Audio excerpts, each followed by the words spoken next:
Well, I know we said right before we went live that we weren't going to bully tweets, but just give it a second. Just give it a second. There we go. Cool. Get love done, nerd. Oh my god. Bully. Wait. Are we live? Wait, Yep. What? Live. Hi everybody, hello. Wait. Why are we bullying me? Well, for one, you are an adorable little chihuahua. Whenever you have any adversity, it's the two levels. It's either this right now or the keyboard smash. I live for both of them. No. I come back from my trip to only get attacked with my friends. What is this? You survived the bolts. You will not survive us. It's because we're jealous of the trip, honestly. Yeah, that's true. Mm-hmm. Why do you do it? Not invite us. Facts. Anger. I really would have liked to go. I can't believe you left. And I am able to travel. Tweets. I want you to be my travel buddy. Let's go explore a volcano. Let's go. I fit in a suitcase. You didn't even offer. We can take the orange too. Well, I mean, someone had to do the shoutouts for the unexpectables, so. Pact Tactics, IRL, by a volcano! What a volcano! We're here live from this roasty toasty volcano, and fun fact, it's actually freezing up here. Turns out that volcanoes are in fact icy mountain peaks. That sometimes have lava coming out of them. Here's the thing: they are warm on the inside. They can perfectly be cold on the outside. Oh no. True. Like a hot pocket. There we go. Up. Isn't it the other way around? Yeah, actually. When you It can be both. I've had both. Yeah. I have had Yeah, both too. I've never had it the way when like. It depends on like your microwave settings. Like it just. Yeah. I guess yeah, because the waves hit the water particles from the inside. Yeah, I can. Can see we get that. a hot pocket sponsorship? I will sell out to Vaughn. I will sell Vaughn, get out. on that. Yeah, trust me, man. Unless it's something stupid, political, or dangerous, I will sell out in an instant. Cheers, bro. I can drink to that. Good job, guys. Now you're giving Tweets even more food poisoning. Also, when you make fun of Miss Freedoms, this is who you're making fun of. I hope you know. General.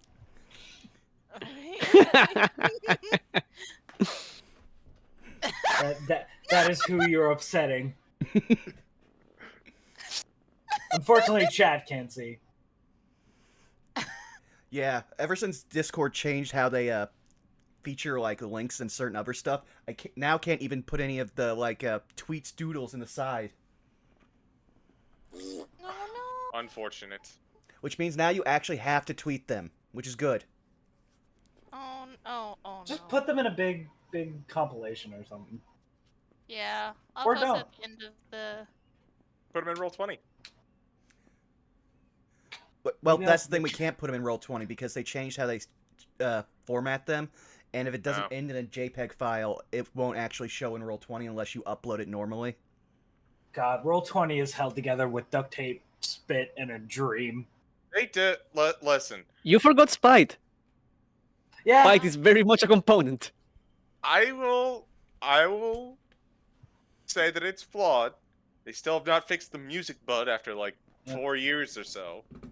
But at the very least, they're giving us a free online meetup place, so I cannot fault them. Yeah, I can't fault them that much. And it's also leaps and bounds ahead of what Hasbro is trying to force Wizards to put out, because they again want to monopolize everything. You know what? If I Also, get a 69 right now, I'll never talk bad about Roll20 again. That was that was close. close. Six. Oh, my heart. Oh my god. No, you need that to was realize, close. just last That night... was closer than it had any right to be. No, you need to realize that's twice we've almost gotten 69s in I indie know, games on this I channel. know. Well, Zan got a 65 the other day. Yeah. Ooh, I miss Damn. you guys. I'm tempted fate here. It sounds like everyone's excited, ready to get rolling. Yeah. Sound like a winner. do we want to go around the horn and reintroduce everyone? Sure, why don't you It has start? been a solid year since our last jaunt into Pact Tactics, after all. Mhm. Hello, I am the CG. You can find me nowhere because I don't much like social media, but you can find me on various Good Beans D&D channels, such as twitch.tv/fartingtart, where you can find me every single Sunday for War of the Shattered Sun. You can also find me on this channel every other Tuesday for the Saved by the Spell Strixhaven campaign, long form campaign, as well as, I don't know why I did it in this order, also on Tart's channel every other Tuesday that is not this week of Tuesday. So next week, we'll be returning from Rascals and Rafka, more D&D. It's the only thing that I do here. It's the only thing. So I'm gonna toss it on over to the King of Guam. I will not escape that one, right? No. It's too much in the zeitgeist. It's not even a choice. I was given a kingdom. Heavy is the head that wears the crown. Anyway, hi there. My name is Cedric. You can find me pretty much everywhere at Cedric King.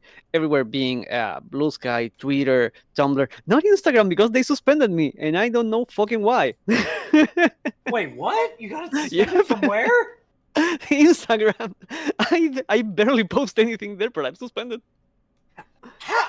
The shit I've seen people put on Instagram. What the? Okay, whatever. It could continue. I'm sorry. Then fucking Actually, no. sideline me. It's because there's so many bots on Instagram. Anything that flags as a bot instantly gets like popped. Well, fuck Instagram. Anyway, Citric, sorry to interrupt you. So I'm sorry. flagged as. I'm told I'm from what? I'm told I'm a bot. What is my identity? Anyway. But yeah. The guy who likes butt. I mean, I won't deny that one. But yeah, no. Quite busy at the moment, so I am kind of quiet on social media. But hopefully, I will be opening commissions once again in August. Other than that, you can see me here right now. What's the word? Anyway, getting back to play as Midas, and that would be every other Tuesday and every other Sunday. I'm also here playing as Humphrey on our Cartagas campaign. Well, mostly Domains of Dread. Anyway. So yeah, that's me. So I'm throwing it back to our returning, the one, the only Miss Tweetums.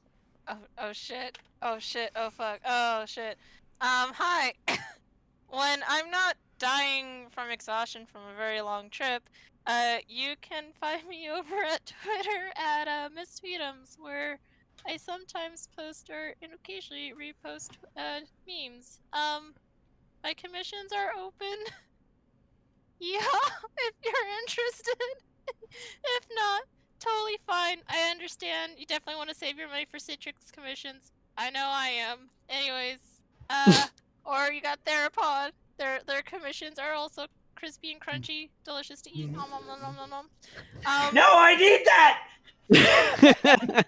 What have you done? Sorry. As Citrix said, I just got back from a trip.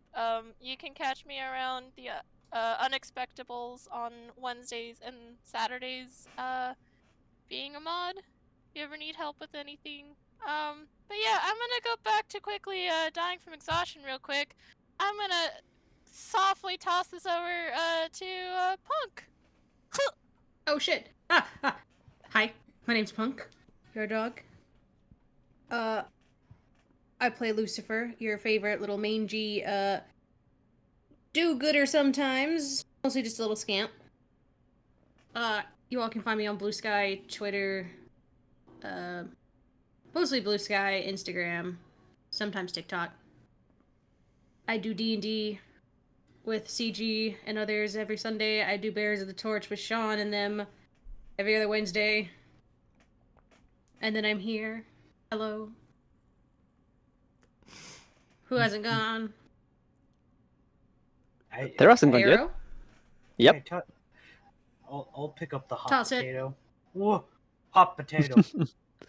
Hello, everybody. It's me, your boy, Theropod Art, Theropod Art, if you will. Y'all know where I'm at. Twitter, Blue Sky, Lizard Fun Bags if you want to see the naughty stuff. I have a YouTube channel that I'm trying to set up right now. I just put out a trailer for this funky, funny little project I'm working on. Been working on in the background for a while. It's called Oversoul Spirit Spark. Should be out September 24th, which is my birthday. So fingers crossed on that. Should be all done by then. Due dates scare the crap out of me, but yeah, keep your eye out. The video should be about 12 minutes long, which is a lot of editing. Yeah. It's looking pretty good though. It's looking pretty good. Other than that, yep, commissions are open. I'll draw pretty much anything. I do have my limits, but they're few and far between. Yeah, that's kind of it. I would That like just made me think that just made me think of I do have a limit, but $20 or $20. I am very clear on what I will not draw, but I don't need to list Yeah. those off now. Oh, go ahead. I was just gonna say I toss this hot potato to you, Burnout. Well, thanks. Before I go into my thing, I will also say for those watching on YouTube, if you go up to my actual YouTube page, you can find a link to Theros YouTube. Huh? Yeah. Ooh. I like to stand all my friends in any way I can. Ooh. But with that being said, hi, you've already found me here at twitch.tv/BurnoutVaughn. You can find me on Twitch, Twitter, YouTube, and Blue Sky at BurnoutVaughn, and over on Patreon at Burnout's Bar, where soon we will have some rewards. We've got a whole bunch of subclasses ready. We just got to get them formatted, put together, so soon we'll have monthly subclasses, or at least for a while. Because I've got a bunch, but formatting takes time, and also I need to buy art for every other subclass I've made. And I made over 52 of them. That's a lot of art. Yeah! I do be a lot of art. That's not counting the commissions I have to get done for our Saturday game, which still paying some installments on for some big art. So hopefully soon we'll have something like that to show for Saved by the Spell. But what we'll have for this week is the only other stream this week is me, Zako Duo, and Saris are going through more No Love War Extra, playing Fate Extra CCC. I am surprised that the Wendy's on the moon, where everyone is naked, has not caught fire. It is you can't explain what it's like playing this game. You just have to go and watch us. It's all on YouTube. It's here on Saturdays.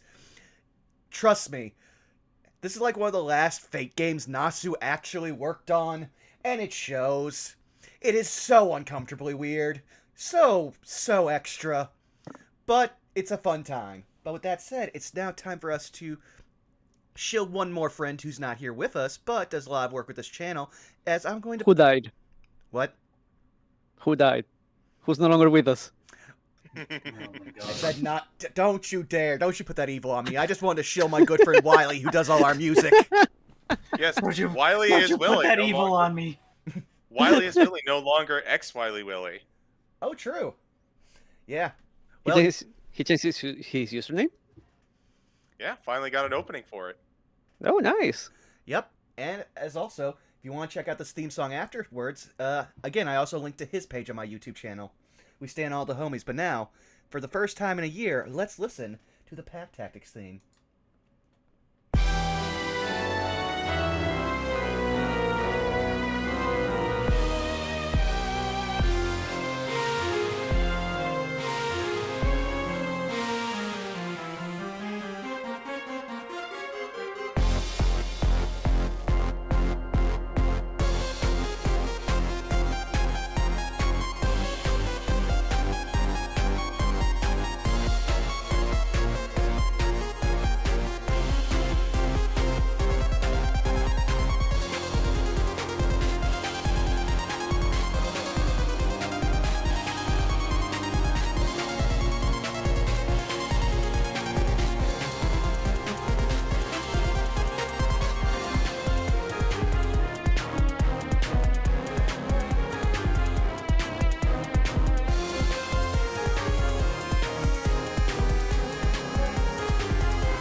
Come over here for a second. I'm just. No. Gonna... What do you mean you forgot No. about magic resistance? What do you mean? That's the reason people pick you on T. It's the most overpowered racial in the fucking game. What do you mean you forgot magic resistance? I just wanted to be a sexy snake, okay? I'm gonna sit you down now. I have my priorities. Well, actually, I picked a Yuan-Ti just because I'd never played one, and I had a kind of fun idea for scale look. Listen, sexy snake people are cool. Yeah, I mean, I don't blame you, Citric. If I was also a sexy snake person, I would forget about that. I mean, I also played Yuan-Ti once. I actually don't remember using that trait either. I just used her to play a sexy, like, scary Teodalma, like, Calypso type. But if everyone's done fantasizing about sexy snake people, which I know is Oh, no, we're about to begin with that. Wait. Now I'm done. Never. Well, you can hold on to it for a little bit because now I have your time. It is mine. I own it. Such is the agreement, yes. Indeed. What is it that the gods do in their divine games? What mischief do the ancient and unfathomable perform beyond the views of the unaware mortal? Each being, their power as endless as it is alien, competes with each other for their own goals and desires, constantly moving against each other in service of their mission or existence. But while many stand against each other, sometimes many seemingly incompatible beings come together with a goal, an agreement. These words of honor solidify to become the crux of reality. This is the case with the Checkered Hall Guild, an organization made of many different goals, ambitions, and designs of these mighty gods and devils, all agreeing on one thing. The material plane must remain protected. Some may wish to see it as a future conquest. Some may see the plane as nothing but a source of amusement, and others out of simple altruism. Whatever the case, each patron of the guild empowers and employs mortal agents to act as their will in pursuit of this preservation. I am the card holder, liaison of the guild, and this, dear viewers, is the story of one such job. We are returning to our wonderful cast of warlocks this year. But, as is always the case, they live their lives independent of the guild until called upon. And where and how their lives take them, well, perhaps we shall see. Would anyone like to go first? I volunteer the snake person. I mean, it would be Pact Tactics if someone wasn't throwing Midas under the bus. That's true. Hey, that's Glad to my be team. back. Glad to be Well, back. I'm not throwing the snake. I'm not throwing Midas. I'm just throwing Citric. I have to. Rivalry demands it. Fair enough. I don't mind going for a CG. Okay. Then let us start with Zara.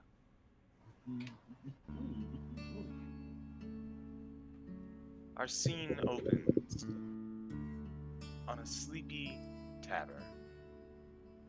Many a patron heading their way upstairs for a night's rest. A few heading out on their town, a little wobbly in the knees, but off after a wonderful night of enjoyment. All save for two. In the corner, we see what appears to be a man in simple robes with long, vibrant head of hair and a long braid. And sitting across from him, if you would like to reintroduce Zara for us, Barrow. Sure. Zara is a very, very tall tiefling woman with very obvious like bone devil and ancestry. Her right arm is plated with like bone and sharp bony protrusions. She's got like this large mane of chestnut brunette hair tied back, and is wearing obnoxiously colored like an obnoxiously colored dress of like blue and orange and yellows. And probably her like most like scary trait would be this like glowing yellow eye, while the rest of her face is covered in bony plating as well. Najjar.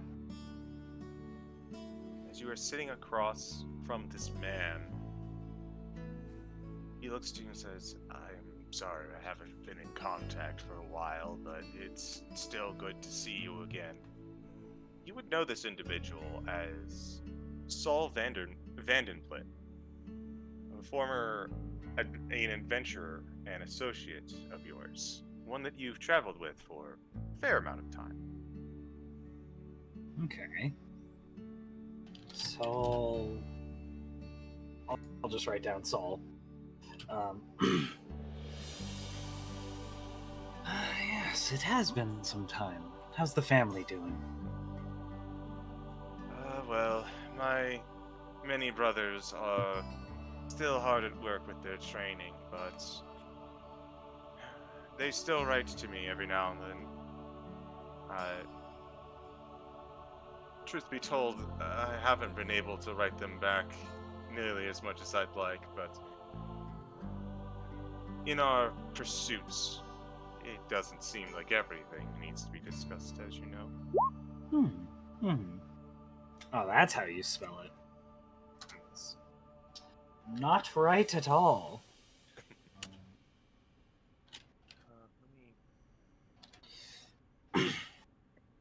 So, and you? How's your work been? Zara like kind of like just lets out a sigh. We, for the sake of brevity, I tell him just kind of a sort of a rundown of the last campaign, and then quickly Zara will be like, and we've been tasked with something else, and we've had to recruit a fairy of sorts, an experienced one, but a fairy nonetheless. I'm scared the situation might call for a lot, considering we've had to recruit somebody like that. You take it the wrong way. If you're getting a helper like that, perhaps it means that you're rising in the ranks. Like you need your own secretary or bookkeeper, perhaps. Okay? Oh yes, but that means more work, and possibly more dangerous work. One of these days, you're going to have to tell me who your employers actually are.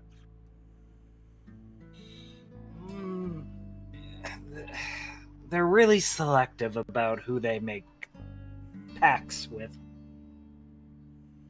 Unfortunately. Hey, well, I mean, we're all entitled to some secrets, no?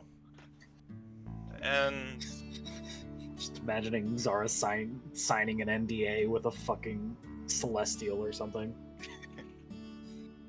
that, actually brings me to the reason I called you out here.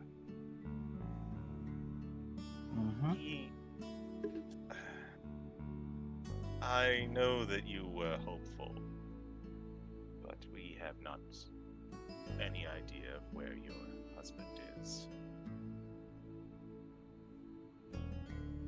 He wasn't down there, huh?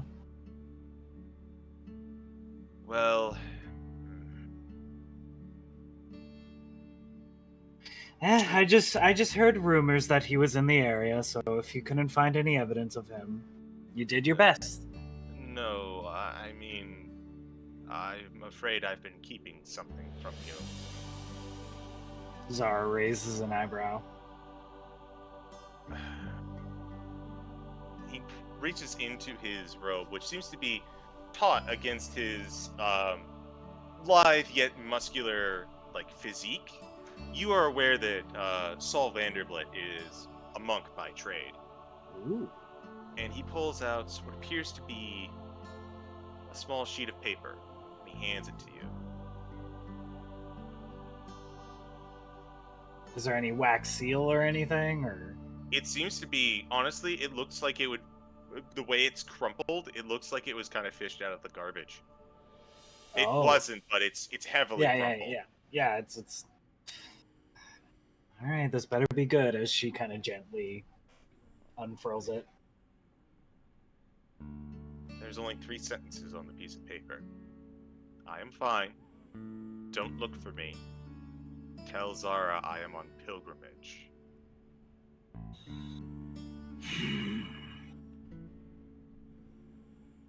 We found that in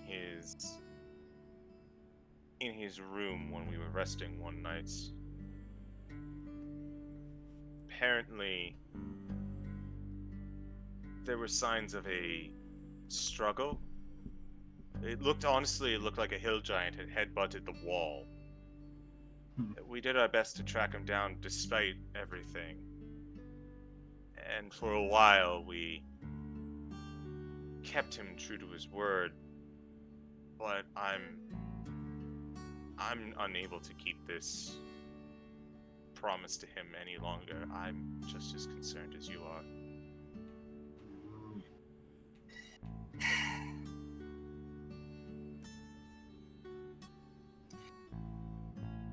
That stubborn little idiot. That's why I love him, but man is he stubborn.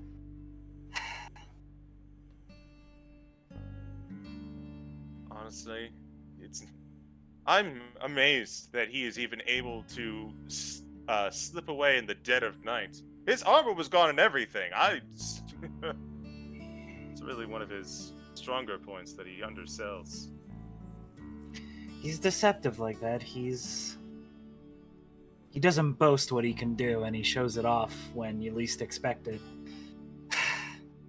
So you don't have any idea where he could have possibly gone.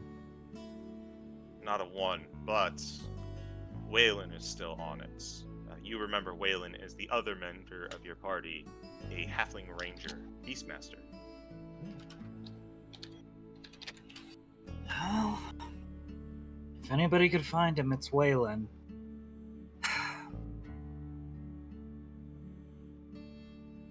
I'm sorry. I just wish he would write more than this, you know? Zara looks bittersweet. Like, she's upset, but, like, in the understanding, like, oh, he can't help himself, kind of. Like, he's got to go off and do this type of thing, so, like,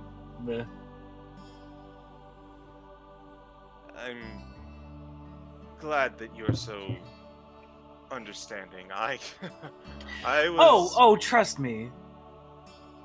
When I find him, I'm gonna make him understand what he's put me through.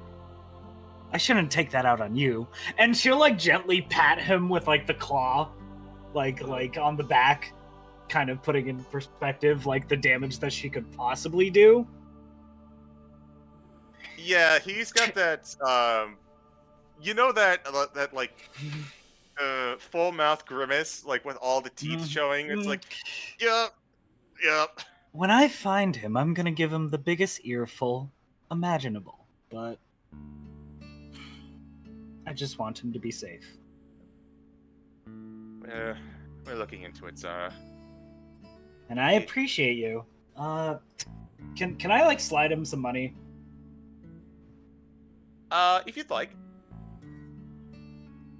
Fuck it, I'll give him... Because we got a ton of gold from the earlier thing.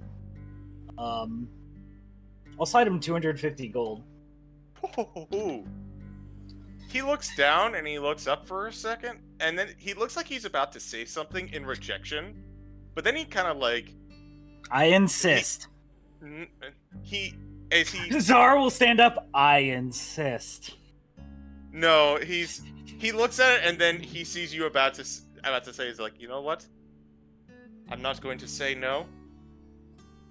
I'm just going to say that this is going to go a long way into helping track him down. That's what I figured. But buy yourself a special dinner or something at least. Oh, I plan on it. You don't think I'd ever leave an opportunity to pass up some beef stew cooked by a most wonderful tiefling cook I know? Well, to credit where credit's due, I mean, this town has plenty of places. That little bakery down the street owned by the gnomish couple makes the best cherry pie. Cherry My pie? And he uses Step of the Wind and dashes out the door. Zara blinks. You are aware. Zara blinks and like the hair is like brought to one side and just like and she'll just kind of chuckle to herself and kind of dust herself off and leave the bar, I guess. As you do, and you go to kind of comb your hair back, you feel your hand kind of make contact with a lump, and ow! Oh, watch where you're doing that, dearie. And you see stepping out to your shoulder from beneath that mane of hair that you have. Oh God, they can hide in there. Is this individual, which you are all aware of, but Chad isn't. that is not. Oh, sorry. I forget. Just old habits. Sorry. How are you, dearie? Oh, I'm doing fine. You know, I should be the one calling you dearie. I've got several hundred years on you. Fair enough. Seems like I came in a bit of an awkward time, though. I wasn't interrupting anything, was I? No, of course not. I'm just looking for somebody. Somebody important to me is all. Tracking down those who have been lost. Always a bittersweet motive. Are they lost when they lose themselves? Make themselves lost? Yes. Even more so, I would say.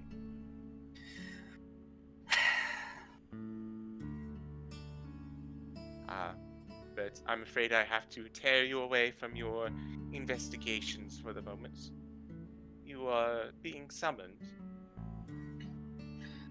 Very well, and you're not striking at an inopportune time. I made sure that I put some leverage into the people tracking them down. So, what does the Checkered Halls have? What does the Checkered Halls want of me? You and the rest of your group are going to be heading out on a mission here in a little bit. You're the first one I was able to get in contact with. I'll be going and grabbing the others, but if you would be so kind as to step through the, door Yep. to the city. Yeah, step through the door. Yep, same old rodeo. I mean, at the very least, you get to just pass through the door. We used to just grab people out of whatever they're doing. You can't imagine how many times we grabbed someone when they were in the bath.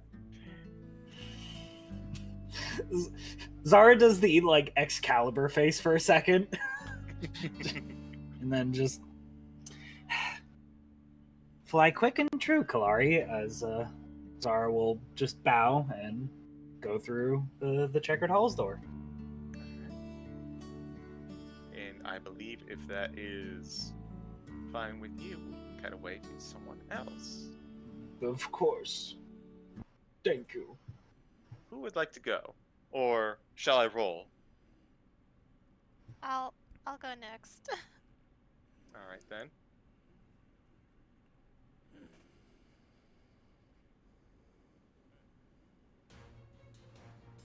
We find ourselves deep in the undergrounds, amidst a flash of lights and steel.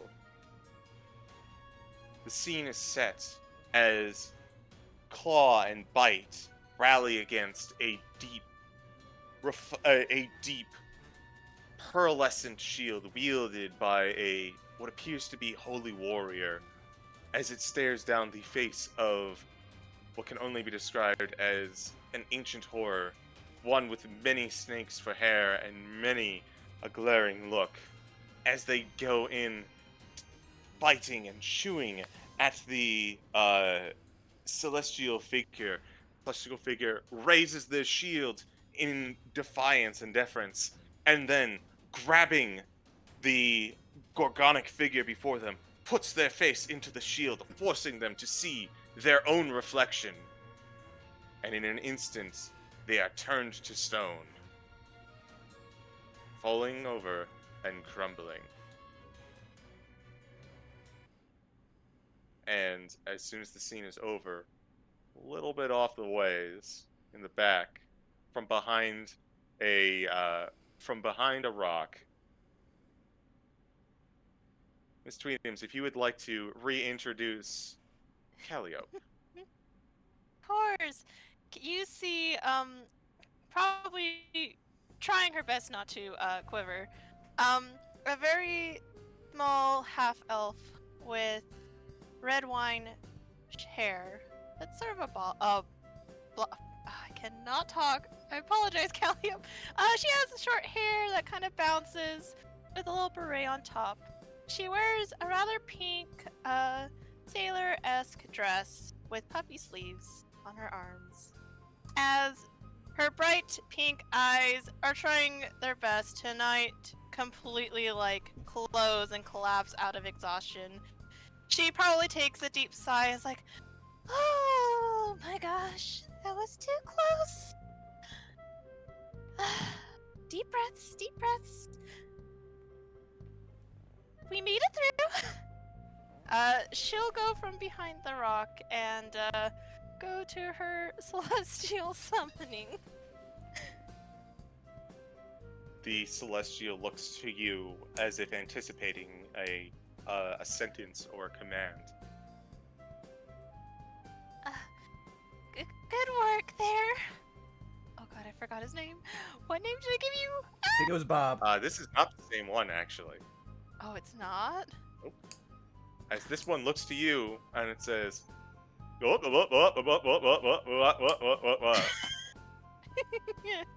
you, Summoner. I shall take note of your praise.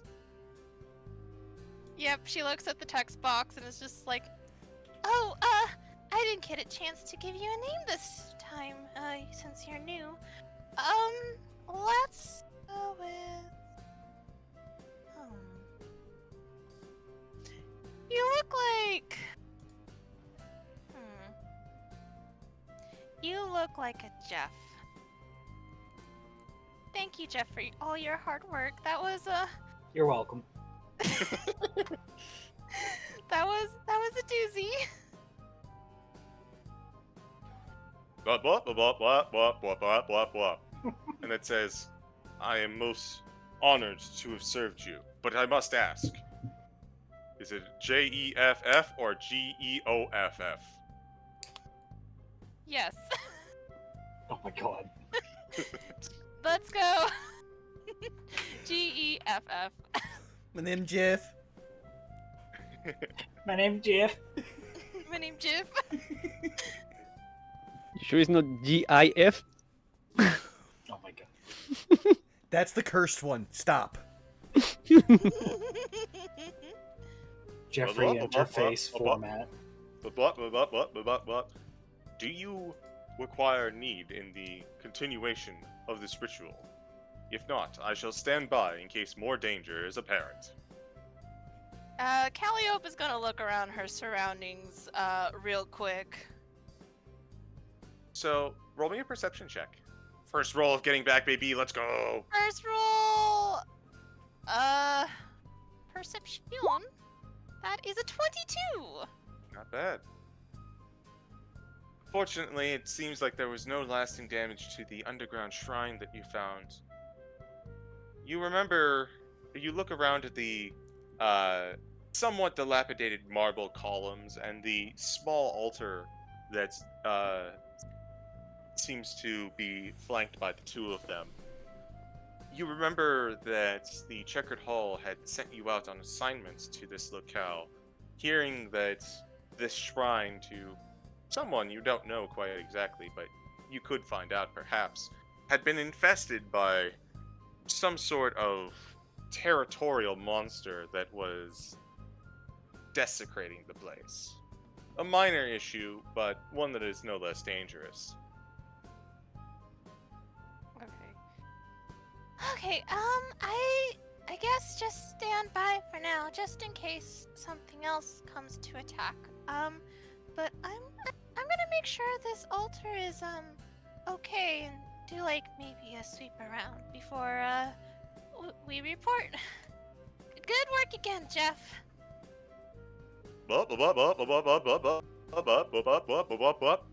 Thank you.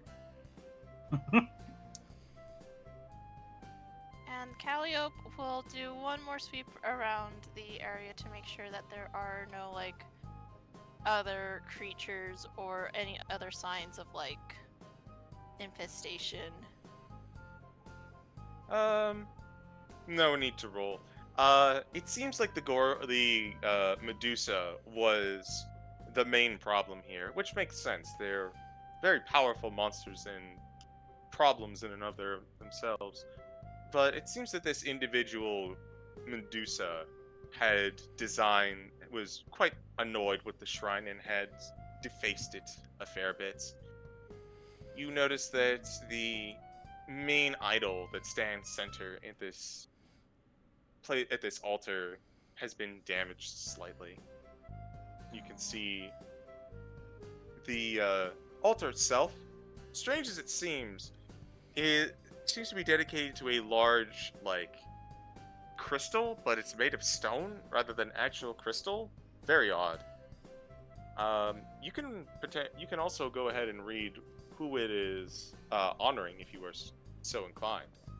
I am very curious, so yes. All right. Roll me a investigation as the plaque was damaged by the Medusa, so you'll have to put some stuff together. All right, investigation. Natural 20! Hey, let's go. I swear I'm not doing all the Pog work. boys, I pog swear boys. I'm not doing all the work. Rolling hot. All right. You see the plaque is dedicated to, it seems to be some kind of celestial body of some nature, one that you're not terribly familiar, but goes by the name Atlademus. Very odd. How do I spell that? Hold on. Otherwise, I'm calling him Stevenson Or Alta. or Alta. Oh, okay. Oh, that's okay. Aggressively Greek. Aggressively Greek. Huh. Interesting. Alta de Meas? Actually, dearie, it's pronounced Atlademus. As hopping off and stepping out from behind the statue and the plaque is the fairy that you all had hired, for lack of a better term, Kulari. Oh, sorry, dear, I didn't realize I was interrupting something. Oh, no, you're fine, you're fine. Just a little surprised. Don't worry about it. But how are you doing today? Oh, I'm doing wonderfully, but I think the more important question is, how are you doing? Looking on over to this, to the former Medusa that is currently stone on the ground. It seems like you were in quite a bit of bother. Yeah, the Checkered Hall wanted us to clear out this place of I think a Medusa that decided to make this a home. Nothing that I can't handle though, with the help of Jeff. Yes, it is as my summoner says. You've always got quite a quirk with your summons. Yeah, to keep it interesting, I suppose. Is there something the matter, Miss Kalari? Oh, I'm afraid that if you are looking for a rest, I'm afraid I can't help with. I'm afraid to give you some terrible news. You're wanted back at the Checkered Hall for another assignment. Oh, another one?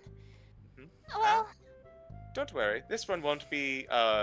This won't be by your lonesome. You'll have company this time of some very familiar friends.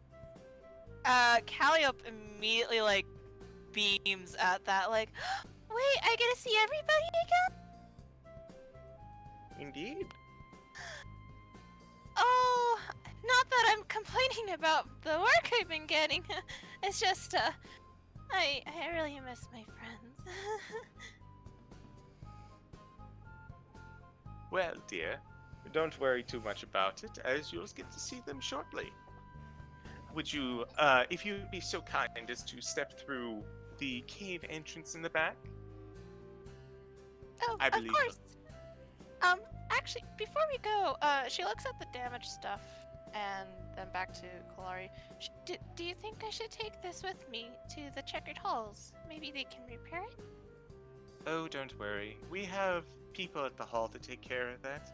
The most important thing was that they are not fighters, so we had to get rid of the unwanted guests first. Good job on that. Thank you. Jeff, I believe we're, done, so we can go now?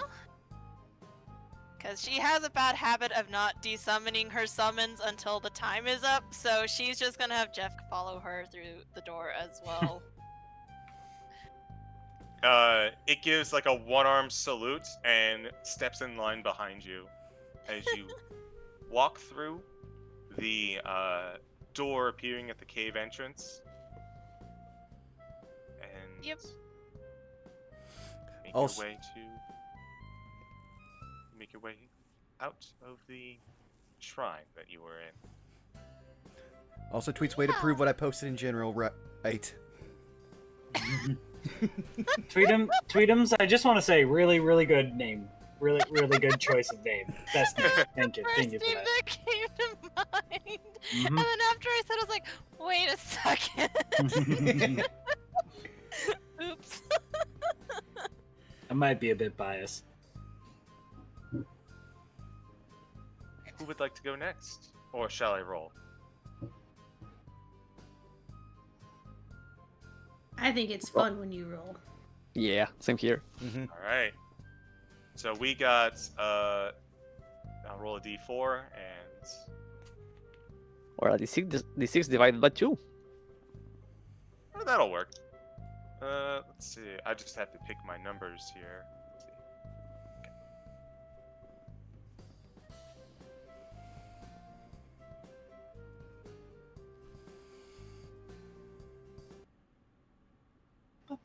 We find ourselves in a windswept mountainous town.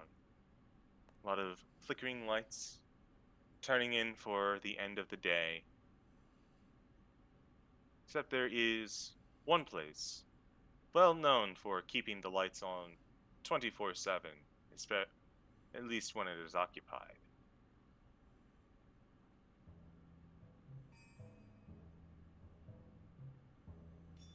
Union. Ah. If you'd like to reintroduce yourselves and also describe Union's house.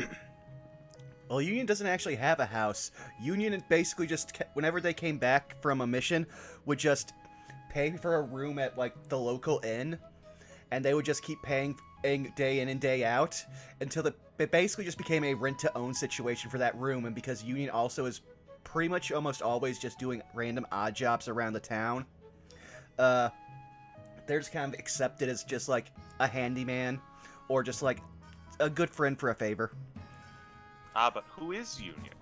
Well, Union is a very tall, lanky individual, covered in a lot of dwarven accoutrements, specifically like a big dwarven like face belt, a hammer that they always keep close to them, if not in their hands, a big, scary-looking shield, and in a lot of layers of clothing, so much so you can't see any exposed skin, because around their head, they also always wear a porcelain mask.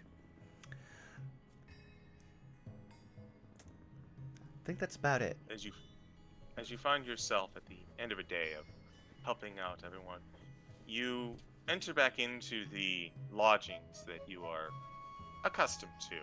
Maybe not a house, but your domicile, for lack of a better term. There is, admittedly, not much in there. However, there is one accoutrement that always carries with you. Small tea set. Mm-hmm. As you go about your nightly ritual, performing the tea ceremony. What's the Union thinking about right now? They are pretty focused, actually. If they're doing the tea ceremony, they are, even though it's down pat, like it would be muscle memory, they are still, because the reason they love tea ceremony is because of how, like, strong a tradition it is. So their thoughts are completely on the tea ceremony, even though they could do it literally, like, with their eyes closed. Don't have eyes. Maybe. As you go to... Sorry. Sorry, I was just answering. You're fine. As you go about to perform the tea ceremony that you are so accustomed for, you hear a voice. It seems small, far away, and yet near at the same time. Why are we doing this? Why are we still doing this?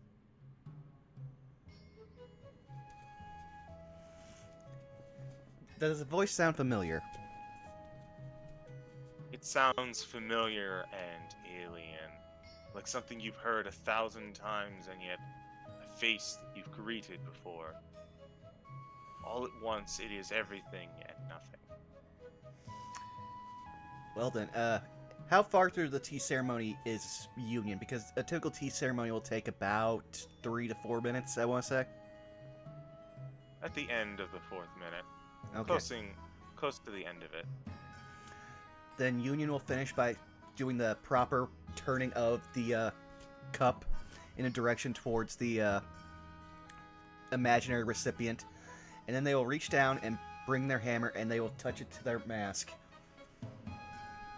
Because preserving tradition is at the heart of dwarven kind. Dwarven tradition.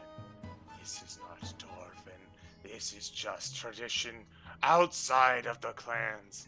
You hear another voice. Leave off. Let him honor a tradition as he sees fit. You hear another voice. We shouldn't be here. We need to get out and find our clan ourselves once more. And yet another voice. And how do you propose to do that? Roll me a wisdom save. Will do.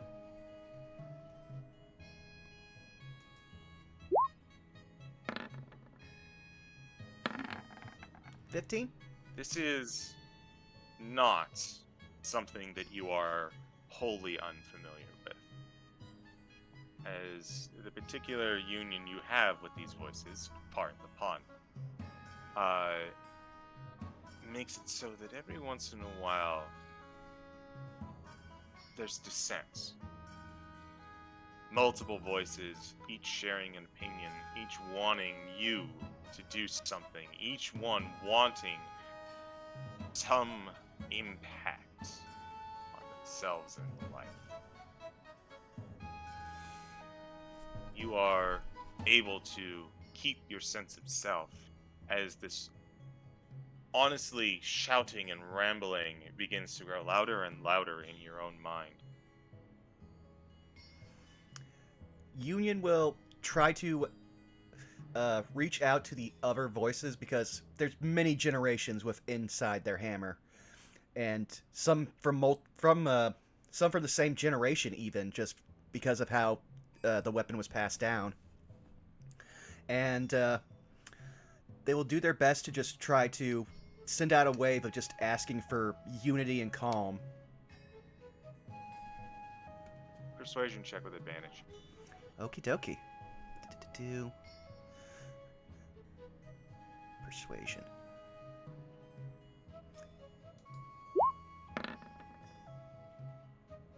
Oh my god.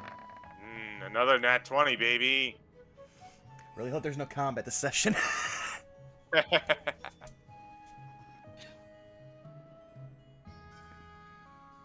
As the individual voices get louder and louder, and for a second you're almost able to pick them out individually. You send out a wave of calm, and they all seem to seep back and sit back a little bit. The voices dilute, minimize, and eventually silence, but you can still feel the feelings of conflict. Ultimately, though, you know that within time it will cease until there is consensus once more. Union's whole thing is about basically just experiencing life. This is just how they experience their life. So they will go back, they will do their best to, clean up after the tea ceremony and reverently dispose of the wasted tea since they aren't going to drink it. And then they will start probably just going over their gear, just making sure everything's in order in case something comes up. As you go in, you look at your magic items. Fine. You look at the various bits of mundanity, such as rope you have. Fine. You go to look at your open sack. Oh, hello! As Kulari pops out from inside. There will be a giant they will flinch back, but then they'll see that someone they recognize. Oh, hello, Kulari. Ah, I got you. Still got it after centuries upon centuries. Seems a little sparse for a home. Kind of looking around. It is a fine enough dwelling. We do not require much. Then I suppose it isn't going to be so much of a problem if you were to leave in the middle of the night. If we are to be summoned, we will venture forth. Also, would you like some of this tea? No thanks, dearie. I had some before I came over. You know I love a good oolong. We remember. You know what? And she kind of looks on over to the little teacup. I'll take a little bit with me, and she pulls out her own very tiny tea, not teacup, but like a little mug almost.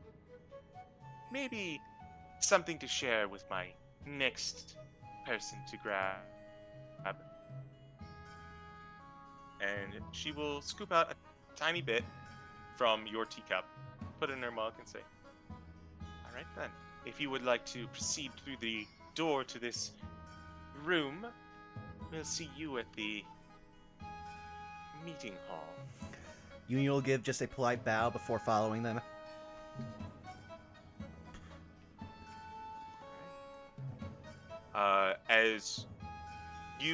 She does not lead. You go in through yourself as she has elsewhere to go, but as you make your way through the door, we are down to our last two. And let's see who we go over.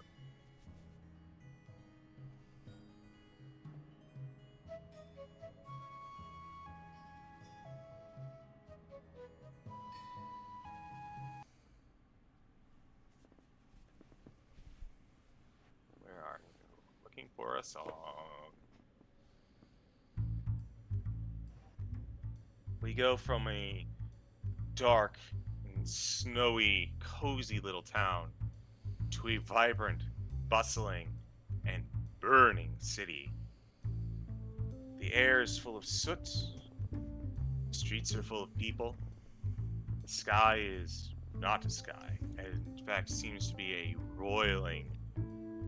broiling wave upon wave of lava as we find ourselves not on the material plane, but instead among this city amidst the fire.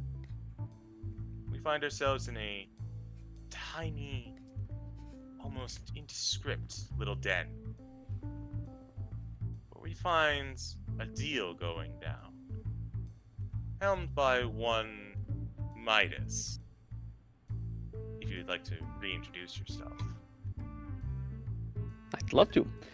Midas is a UNT of dirty yellow color scales, platinum blonde hair, in pretty much like a mohawk, but made into dreads, slumped to one side.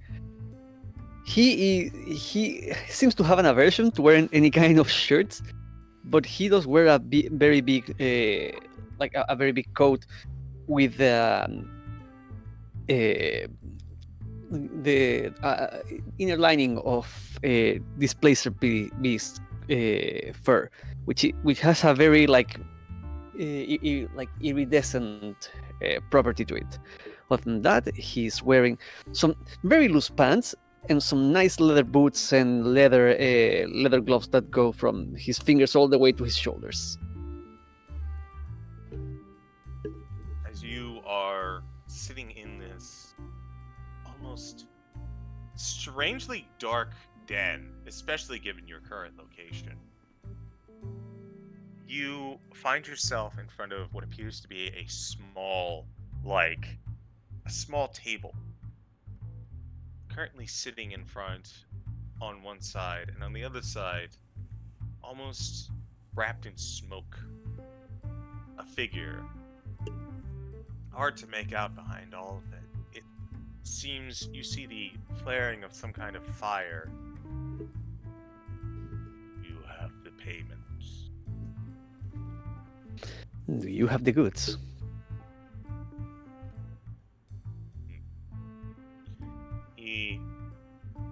What this figure is, you cannot see exactly. But you see him place what appears to be a small cloth on the table. And yours. Midas takes a small pouch full of the accorded payment. You reach inside your pouch and you pull out your own cloth.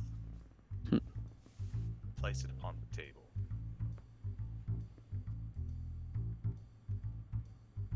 And Oh.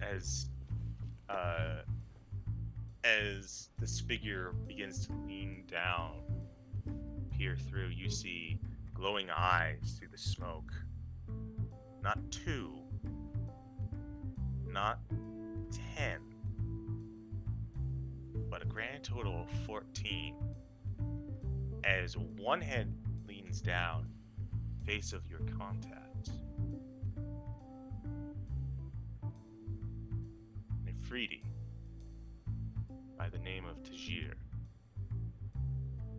has 3 more heads on his left and 3 more heads on his right, for his 2 pet Cerberus flanking him.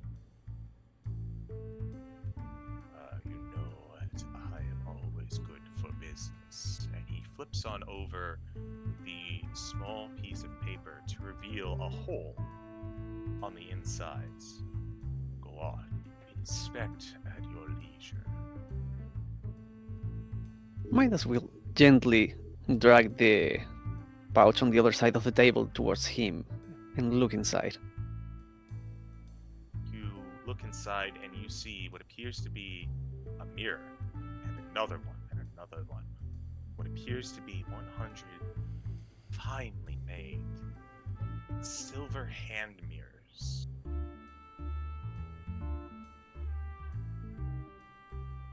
Product as requested by your hall.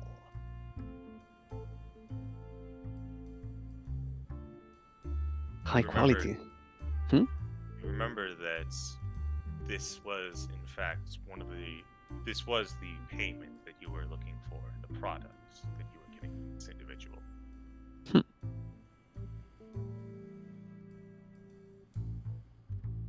show you moors. And he takes back the bag. Show me mine. Midas opens the tiny bag on the table. He puts a huge hand inside and gently reaches out. Exactly what I was looking for. As he pulls out a small bowl and a pestle right next to it. Small comparative to him, anyways. Yes. I can smell the ambient magic from here. Oh. And you see as one of the Cerberus steps forward and begins to lick the bowl. Saw! No! Bad! Bones, get your brother out of here. And the other Cerberus starts to grab the other one, but Saw, as you are familiar with, instead puts Ted in the bowl as the bowl enlarges large enough to fit him, as though seating one. Well, bit unprofessional, but this is what Baba Yaga's mortal and pestle are known to do. I look at it this way, you got a first-hand experience of the product working as intended. Quality assurance, if you must. Perhaps. And he takes a big inhale of the smoke in around him, breathes it out through his nose. I am satisfied with my purchase. You can be assured that there is no difference in the requested price for my payment. On Midas' side, I assume everything seems to be in order. It seems The that amount and the quality. all 100 mirrors seem to be there and present. Midas actually, he like the guy will notice as Midas just like sticks his fingers in the bag and quickly like counts each and every one of them with rather like surprising ease. Yes, everything in order. My employers would be very much content with this exchange. And he puts the bag inside of his coat, makes a small bow, and extends a hand. Pleasure doing business with you. I must admit, I cannot say the same for you personally. However, your business with me and the hall that you represent has been satisfactory. I may get in touch with you should I require another artifact of renown. And with that, he won't shake your hand, but he will give you an approving nod. You know that you'll know this, but handshakes with Afridi tend not to be a thing, mostly because they're made of fire.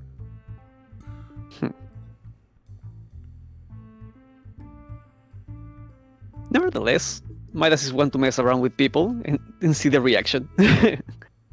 So he will nod, curl his fingers, and bring the hand back towards him. All right. You acquire the cloth. It is not a bag. It is a cloth. As you acquire 100 silver mirrors. You are aware. Actually, go ahead and roll me an Arcana check. Will do. Yeah. 17. You know that this is something that seems on paper to be kind of a strange purpose. However, given your nature and what you are able of doing, you realize that each one of these mirrors is a pristine focus for the scrying spell. And your sense of numbers and money you are aware that each one of these mirrors goes for at least 1,000 gold. You have in your bag the approximation of 1 million gold. Midas does his best to keep his face like straight during the entire exchange. But yeah, he has a bit of a twitchy finger. And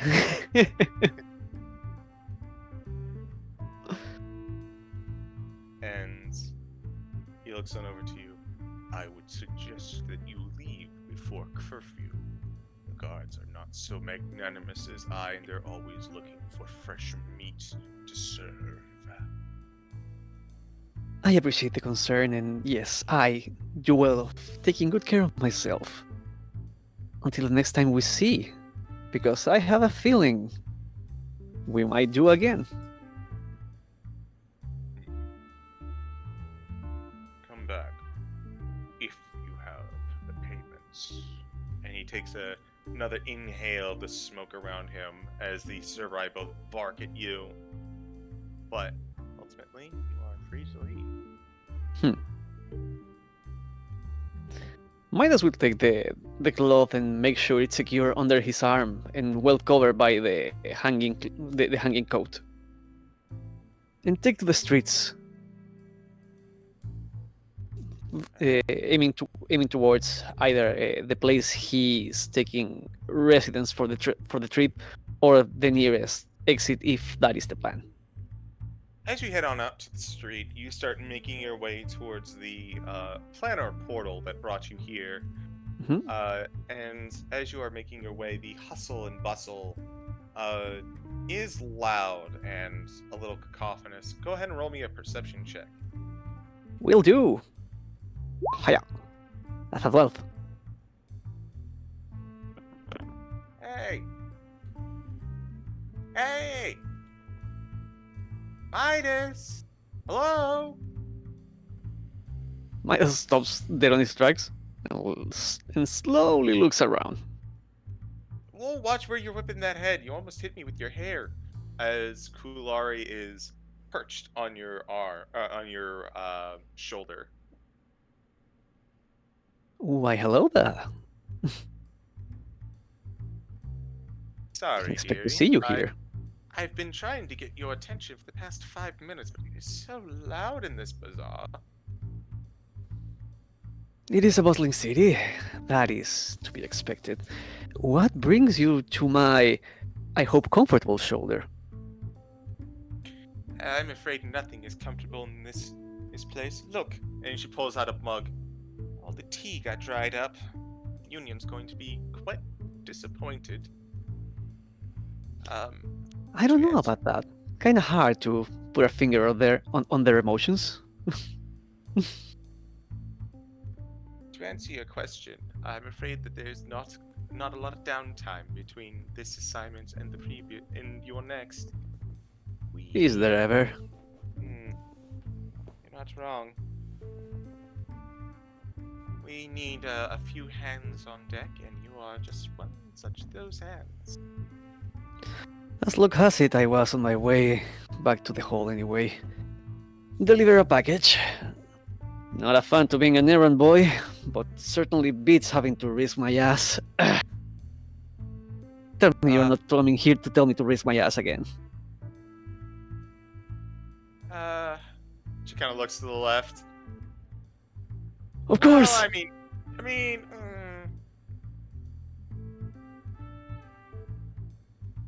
why don't we just go ahead and we'll just step through and we'll find out together.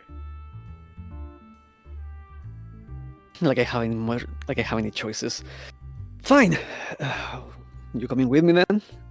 Indeed. And she flitters on over to a nearby building, where you pass by a guy who's trying to be like, behold, the finest beats of the material realm, only for 2,000 gold. Do I hear 2,000? And you pass by his stall into a glowing door and pass through. He's like, oh, Jesus! Wait, who's Jesus? I don't know. First time hearing about it. I know Jesus. Does that help it? Bring her. That's Zeus. She said Oh, hey, Zeus. dude. I'm Zeus.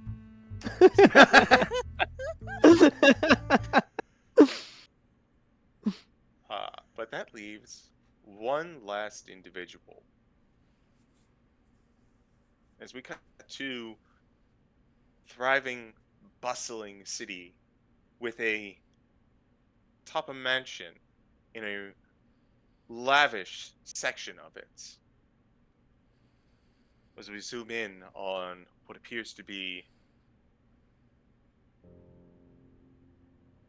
a gentleman walking back and forth among a group of individuals.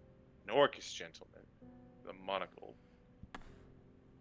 I have gathered you all here because we have identified the killer.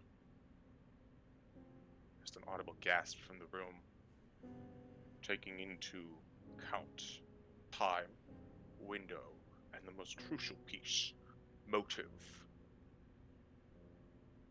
Killer is in this very room. There's a lot of murmuring and concern. All the guests at this dinner party extremely on edge. You see a woman in a fancy dress.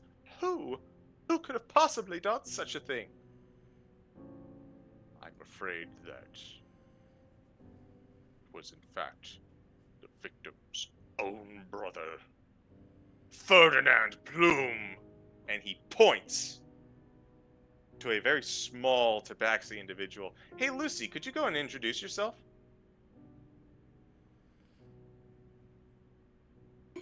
Yeah. There's beneath the trench coat and hat is a blue-gray tabaxi.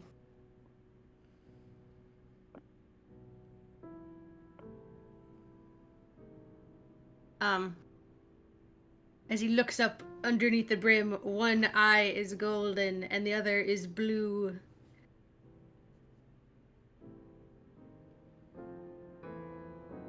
Lucy, I mean Ferdinand, you've just been accused of murdering your own twin brother as you look to where his corpse, which is totally actually just you, lies on the floor. Oh no, we'll keep this going.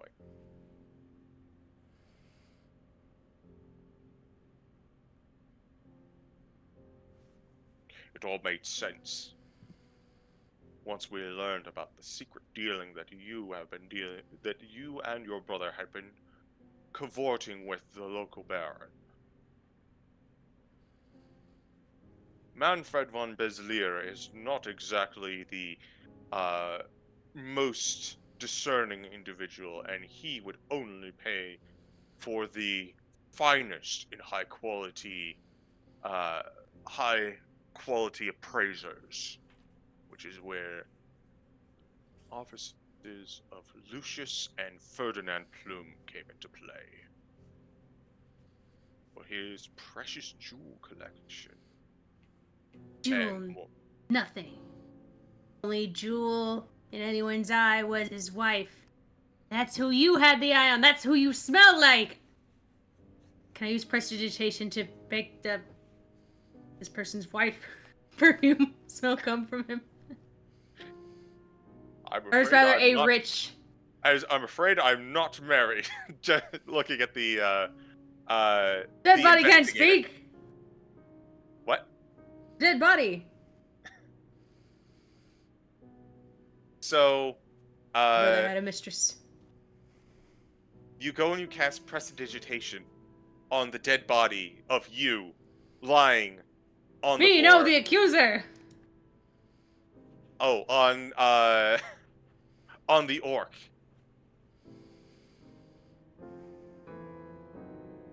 Alright, go ahead and press prestidigitation for me. Preposterous! Everyone knows the Manfred von Beslier family are notoriously racist. Wait, did I say that part out loud? We have multiple people around us, right? Yeah, there's a bunch of Then people. explain why the perfume is wafting from your coat. You think to twist it around on me, but in fact, and he opens up his coat. I have many perfumes on me, and you see 20 different perfume bottles on both sides, just waiting to be pulled out.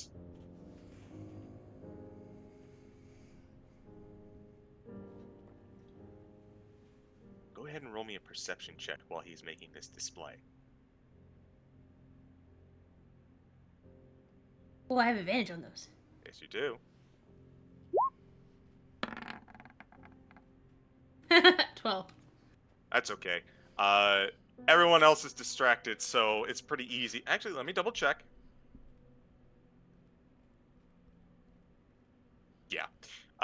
Everyone else is distracted by this show of bravado.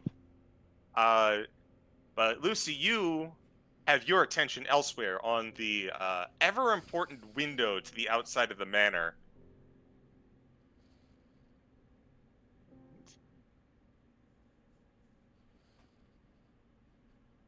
Can you, Lucy, use his sling real quick to sound like a little pebble? Hold on a second. Allow me to explain what's going on. Got you. As you see, dangling from a rope and trying to signal you, your third self with a bag of goodies.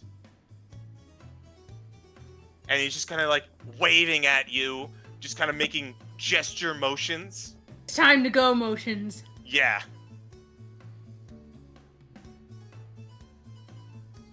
You know that this is the sign to go over and touch the quote unquote murder victim.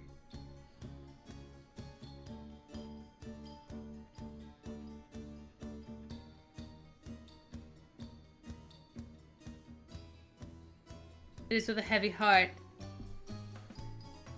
that I must take over from my brother.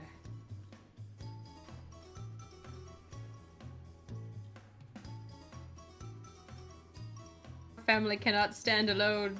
And he'll like go over to hunch over near the body and like touch him while doing so. As you do, the feigned death spell is removed, and you see your smaller version of yourself just kind of like very slowly raise an eye. It's like looking at you. Is it going time? Me will tap him twice.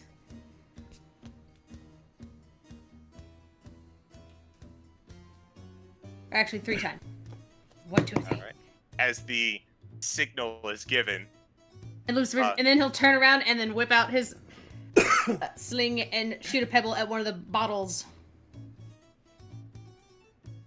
roll me an attack. 24.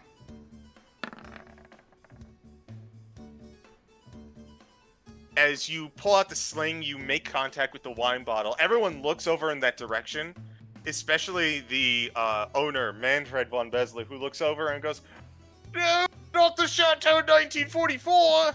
And at this point, you and your other self jump up and start hastily making towards the front exit.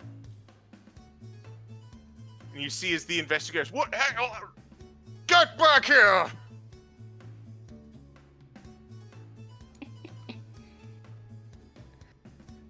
Go ahead. As Lucy runs by, can he try to like swipe any goodies on his way out last minute from that guy? You can try and nab something from from Manfred, but as for Crook the investigator, he is kind of positioned in a weird way you wouldn't be able to. Go ahead and roll me a sleight of hand with a disadvantage because you are currently running.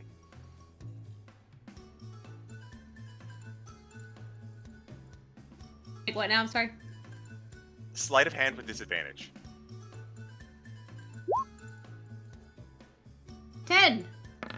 10. You go to like grab at his coat, but he begins to turn around and he puts the pockets away from him. He's like, "Stop! Get that murderer back! I'm so confused." And you hear I Crook am in the mourning. Crook the investigator. Get them!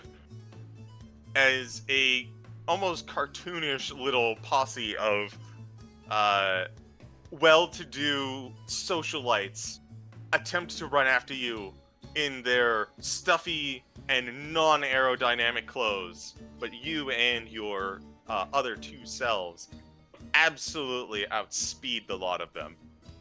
We can't. I could use my one Misty Step I get for the day. Go for it.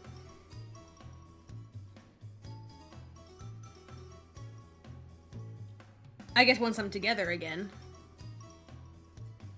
And it's just me running. All right. As you have a minute as everyone else is trying to catch up to you, you quickly hop on top of yourself and then once more on top of your other self, put the coat back on, and you are once again whole as a single individual. And as you do, the mob catches up, and you just give a slick one-liner, which is,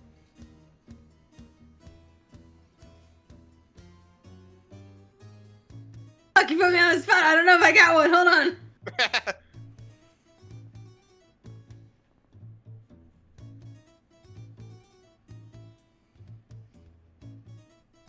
Something, stuffy nobles touch grass. as you misty step away, and you hear off in the distance, "I'll get you, Ferdinand and Lucius!"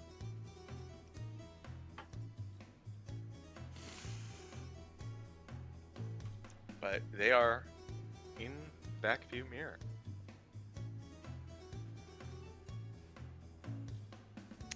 Go ahead and roll me a D100.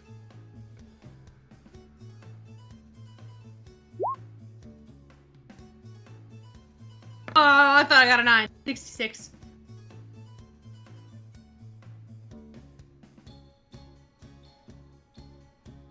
Okay.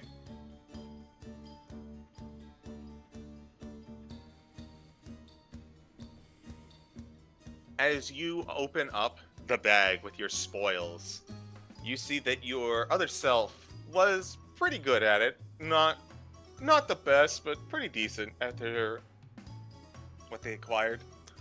You did, however, get the main thing that you looked after. Manfred von Besler's prized jewel collection. In total, calculating up to about 250 gold, as well as about 50 gold more of bits and bobs like fine glassware and silverware and surprisingly the occasional painting. It seems that the main fault was beyond your other self's reach, but you managed to find the equivalent of 300 gold in your escapade.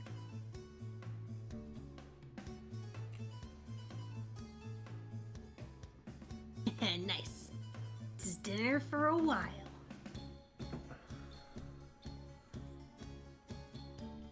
As you are divvying up and sorting everything, you pull out what appears to be a gem, and you just kind of look at it, bite into it, make sure that it's fine, and as you hold one up to a gem up to your eye, you see just almost out of nowhere, coming from the other side of it, having fun. If things had gone according to plan, I'd be having more fun. Nothing goes according to plan, dearie. Yeah, especially when I got 3 of me running around. That's a neat trick. I'll have to learn that sometime. Maybe I'll ask you after the mission's over. Mission? I wouldn't be much of a liaison if I didn't have, didn't serve as a point of contact, dearie. Can I wait for food? Well, I would have offered you some tea, but I'm afraid that evaporated in the plane of fire.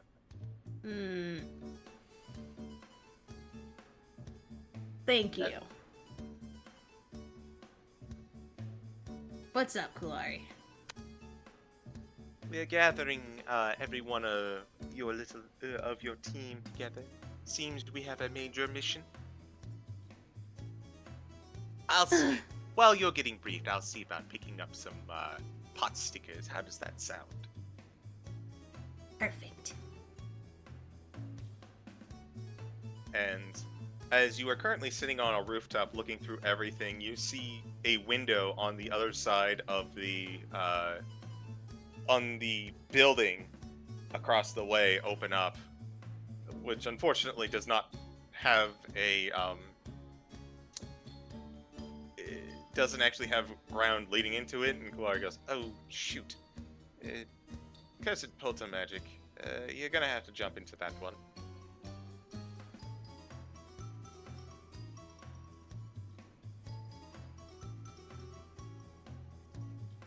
What, like? And he like puts a.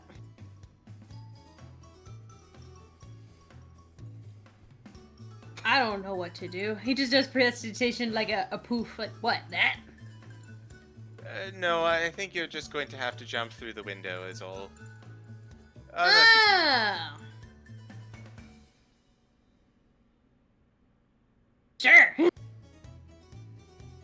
I'm not gonna make you roll, but I just love that image of Lucy with a giant sack of loot just leaping through a window off a rooftop. And with that, you all arrive in the familiar black void of the card holder's room.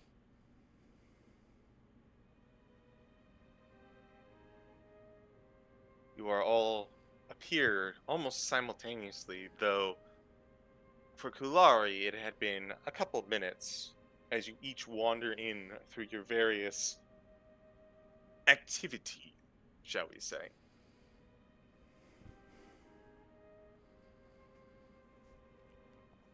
Cardholder sits, as he always does, at the table, shuffling away. We have our players for the evening. Welcome. I hope this time of day finds you all well. I imagine Calliope is like brushing debris off her skirt and her like sleeves, with Jeff right behind her. And she's like, I mean, I just finished my last job, so I would say it was perfect timing.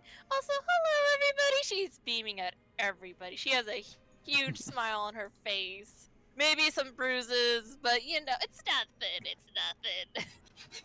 Zara would grab you. Who bruised you? Who hurt you? Union behind them, raising the hammer already prepared to attack. Hi, Zara. No. Where are they? Who hurt you? They're dead. Oh, okay. Good. That's great. Zara just lines up. Okay, good. Good. Hammer goes back down. Thanks to Jeff here. What does Jeff look like? What does Jeff look like again? So, Jeff is an angelic deity, but it looks almost as though their wings are made of paper, and they have kind of like, not one-to-one, but a mask covering their face similar to like what like what Angemon has. You know what I'm talking about? Oh, okay. Yeah, yeah, Yep, yeah. Yep. Yep, yep.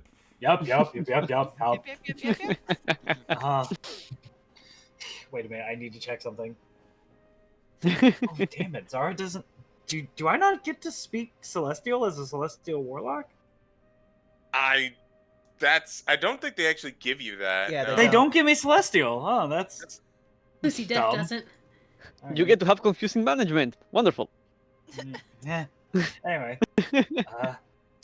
Zara would just say, I would have said this in Celestial, but Zara just says in common, just, well, good job, Jeffrey. My pleasure. But are you guys okay? I hope you guys didn't get into any sort of trouble since we last saw. I'm not the one in trouble. Zara smiles. I have been perfectly fine myself, and I have to say, lovely to see you all again. Didn't expect this to be so soon. Also, getting a feeling that they like pairing us together. Is this what, the third time? Well, we get our work done, and we do a Lucy good job. throws his big bag behind him and just leans on it like a beanbag. You get things done. Minimal damage. Have you been staying out of trouble, Lucy? Oh, I'm fine. This was on a run recently. There's a squint, but Zara doesn't press it. I'm just imagining the Well, official then- art from the all guardsman party of Nubby, just the beanbag of loot. All right, Mr. Cardman, what do you have set up for us?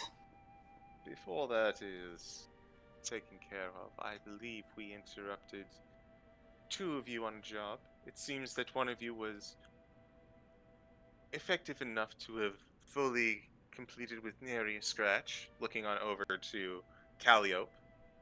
And I believe the other has to provide, yes? Looking over to Midas. Might as well straighten up and take the cloth with the mirrors from under his arm. Yes, I have provided what you have asked. Rather interesting purchase here. Your funds must be quite big to afford this. And all of this enchanted silver for just one bowl. I have to give you credit to whoever is running the business side of this. Ah, but do you really want to? After all, if I remember correctly, a certain Dao is in charge of a good number of our finances. Perhaps you're right. We don't want the old guy to have all of this just get into his head. Anyway, and he places the cloth over the table. Everything is counted for. As Every single piece of the material you required. he reaches out and he touches the cloth. Hmm? He touches the cloth and he says, "Ah, indeed it is. Well done, Midas. You are, as with Ms. Calliope and all of you, continuously wonderful assets to this wonderful organization." Midas does a short bow. Calliope also does a bow because, like, you know, also doing a job. Giving you a bow because they think that's a social cue. Wonderful. I'm afraid that there's no time to rest on your laurels, however. Something has come up. Something that we think requires a larger group. You will be happy to know that the situation is not dire that we know of. And as he flips over cards, you see him shuffling the deck, and he throws one on the table, and it is a picture of the moon. And you see the moon, and you see the moon, And you take the moon. And you take the moon. Take the sun, and you take the moon. You all are And going. you take this gun. I'm Well- so sorry, CG. No, you all went there. My brain immediately went to the moon from the Mighty Boosh. Oh hi. Again, what are we looking at? Sorry. It is the tarot card of the moon. Okay. As he says, this one does not speak to us often, but when they do, it is, well, it can be concerning. We would like you to meet with them, discuss what issues they may have, and solve them, if need be. They will have more info for you. As you see a door open up behind him. This is different from the ones that you've seen before. This seems almost more like a mirror with darkness on the other side, but a gleaming surface in front of you. Please, if you would be so kind to meet with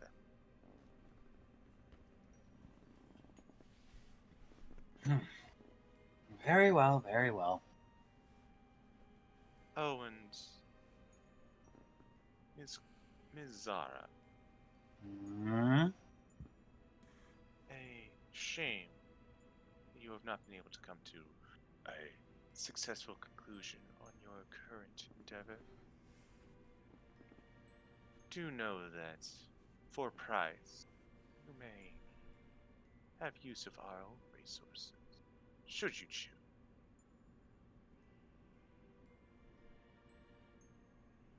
What is this guy's name? The card holder. Card holder. Zara has quite possibly the least emotional face possible, completely deadpan. And it's just like, with all due respect, card holder, I'd like to not talk about personal matters at work. Respectable notion. Even so, the offer is made. And as you were. And he gently gestures to the spot behind him. Whoever would have a high passive perception, Zara clenched her claw there. 16. Not me. I don't know. I have 15. Probably not me. Probably not. I got a 15. I'd say anybody above like 13 passive would notice Zara clenched her claw there, like when he mentioned current endeavor. So, You said above. I'm just 13. all right, well, yeah. But yeah, Zara does hear him and continues on.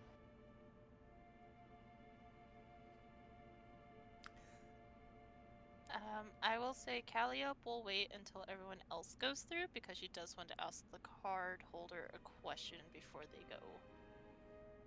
Okay.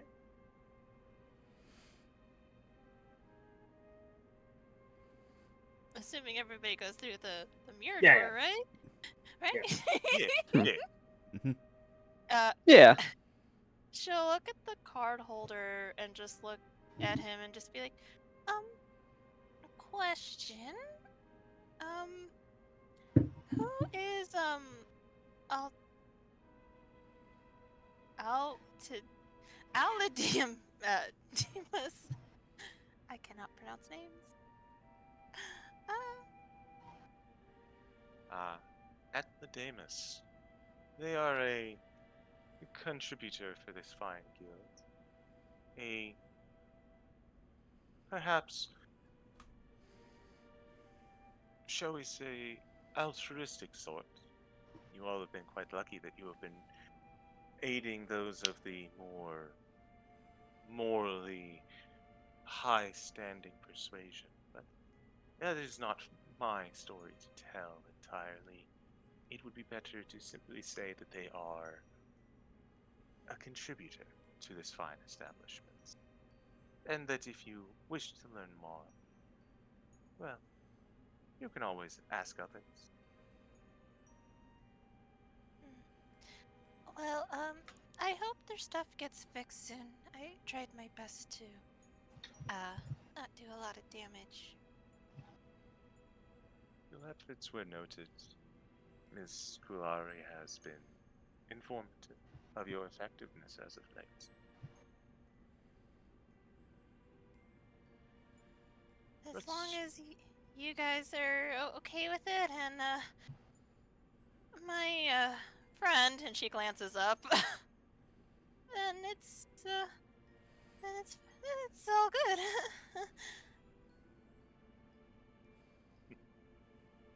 I'm afraid I can't speak for your friend entirely, but I don't think you need me to. Just know that on our end, you are doing a wonderful job. And, Calliope, you get a strange feeling. Oh god. If I were to put this into words, it's comfy. And if I were to put this into very specific circumstance, Imagine the feeling that you get after you've come home from a long day of work. You've cooked up something, some nice comfort food, and you just tuned in to your first episode of a Netflix binge. That feeling is what you're feeling right now. Yep. She sighs a relief and's like, "Yeah, I think they're pleased too." And then she'll do a little bow and walk through the mirror door with Jeff until until the spell's done, because I forget how long I have Jeff till. About an hour. Yeah, Jeff's coming along. Your You got me for another hour or two. Yeah. for context, your celestial came through an entire dungeon and a boss battle, so he's probably got about 5 minutes left on him. Oh, if that's the case, yeah, no, he's still coming along because Yeah, he's coming along. yeah, no, because again, Calliope kind of forgets to dismiss her summons, so she's used to them just going on their own. So yeah, Jeff's coming along for like the last 5 minutes. As you step into the mirror-looking door, it's not like traveling through a pane of glass as you would expect, but as though you were breaking the surface of some water. You find yourself almost adrift in nothingness, and you realize that you are not exactly in nothingness like you were before with the card holder, but in a deep darkness. You will instinctively go for your throat as you are now breathing water, but you find yourself in no distress. Instead, you swim, almost levitate in a direction as light begins to fill, and you see what appears to be a large pool amidst the water. Pristine, reflective, vibrant.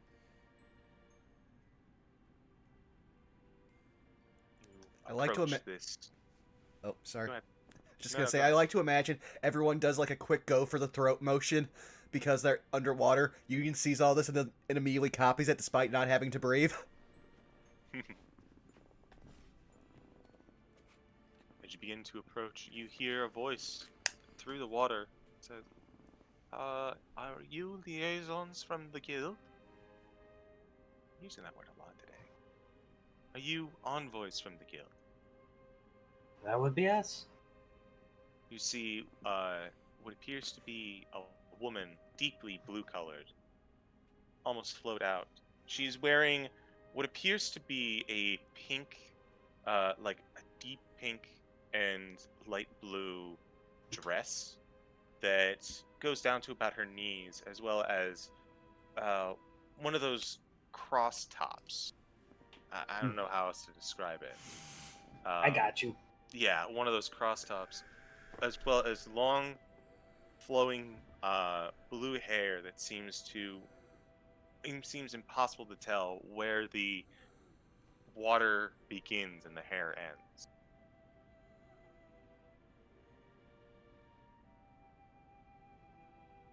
Greetings. I am the first of the requesters.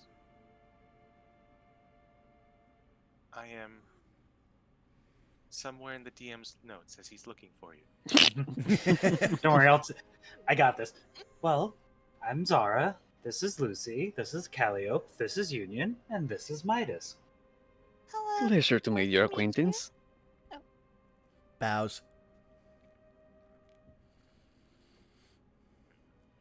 Oh, and this is Kulari. I assume they like pop out of my hair like a weasel. Kulari is currently like leaning back on your horn, Oh, that's fine. Yeah. like a hammock, almost like a hammock. Just gonna, like, Set up a hammock between my fucking horns. Oh my god. I am Limni. Limney. I am in charge of lakes. As you see another being like her.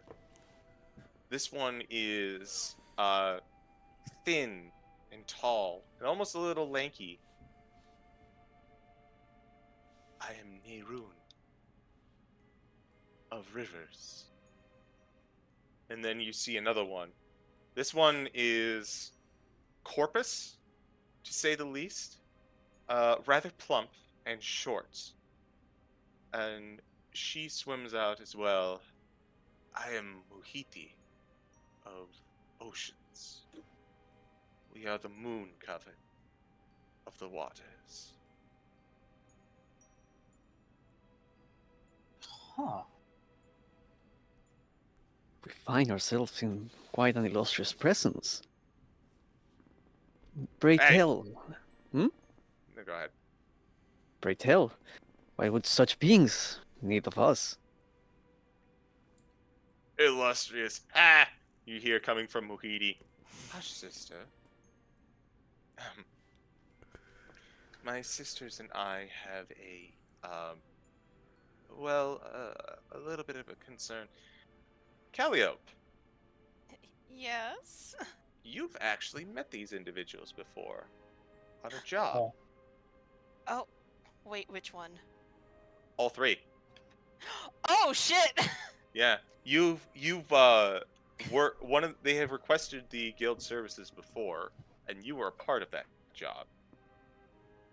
Oh, Calliope kind of squints, and then like a realization hits her. She's like, oh wait, hello again. Oh, it's been a long time, hasn't it? Indeed, your presence in our previous request is why we elected for you. Though it seems that the guild sought to send along others as well. Perhaps it's for the best. I mean, we need the help, though we need the help. Calliope, I will say, Calliope's face drops a little bit at the mention of last job, as I'm gonna try to roll a deception to see if she conceals her feelings about the last job. I'm going to let you know that's not the job. What you are thinking of, No? that's not the same job. It's Uh-oh. not. Nope. Okay, You had a never couple. mind. Yeah, It'll make sense in a moment. Don't worry. okay, never mind then. Retract, redact. But yeah, she's just like, she's happy then that, it's not the first time she's seen them. Perhaps you would be familiar with the last time that we employed your services. But for the others, we are stewards of the oceans and the waters of the lakes. All the water from the plains as it passes into the material. We're not in control of it entirely, but we like to think of ourselves as stewards. It doesn't pay enough. Sorry, PT is a little tense, as this is something that's happening in her neck of the woods.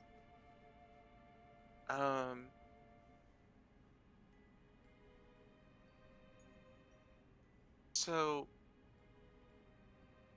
dear Calliope, I believe you were familiar with the race known as the fish people that we had sent you out, the Kuoto. Oh shit, that one. Okay.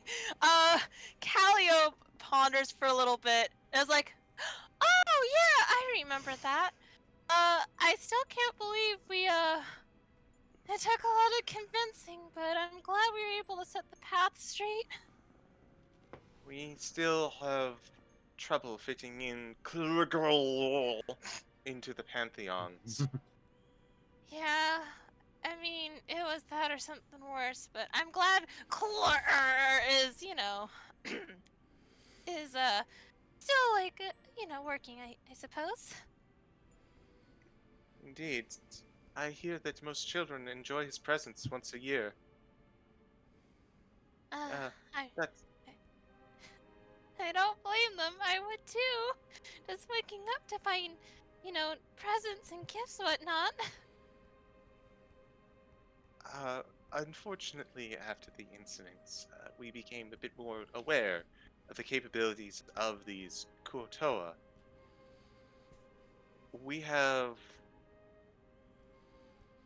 for their sake and for others, sequestered them deep on an island in Mohiti's domain. Yes, deep in the ocean, where none can find. They are happy, cared for, and most specifically, they are not stimulated. Everyone go ahead and roll a Arcana with disadvantage. Or a Nature Will do. of choice. Meanwhile, I'm sitting here Alright. seething. You're making me remember past campaign trauma by just mentioning them. Would nature also Um, be at disadvantage? Yes. Would this be, since I've dealt with them before, would this be a normal roll for me? 15. No, because you don't need to roll at all. 11. Okay. 14 for me. 14 for me as well. No, 3. Oh, Disadvantage. is it? Oh yeah, you're right. Disadvantage. Oh, it's advantage. I thought it was disadvantage. 19. Yeah, It it's is disadvantage. Oh, it's disadvantage 11. Fuck. Yeah. I just misheard. Whee! Wing. Yeah, I have 14. Unfortunately, Lucy is the only one who gets this. The DC was 15. Lucy, For one. you remember your... You remember a time when Dulcis was gushing to you about some strange oddities in the material plane. And one of them was a group of fish people who held the power of belief that if enough of them got together and believed in something, that something would come to be.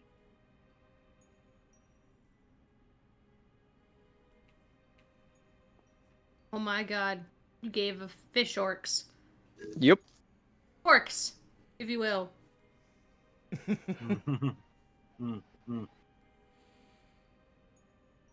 Lucy looks very warily at them. Copper for your thoughts?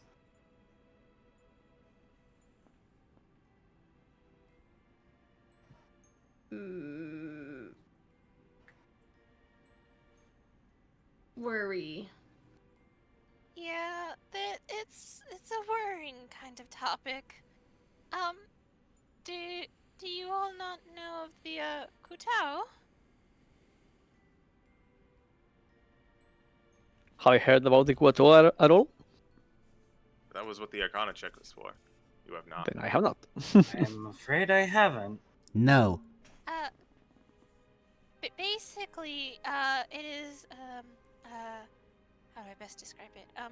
Fish people that if a large they have this thing about belief that if there's a large group of them together and they believe in something, it comes into fruition. So like if they all got together and believed in a new god, ta-da! Guess what got added to a pantheon somewhere? Yeah. So That's- needless to say, if outside groups found out about this power, it could be used for bad. Okay, I wonder though, if a couple of them stand on each other's shoulders and they paint themselves green and they say I'm a tree, will they grow something? You think?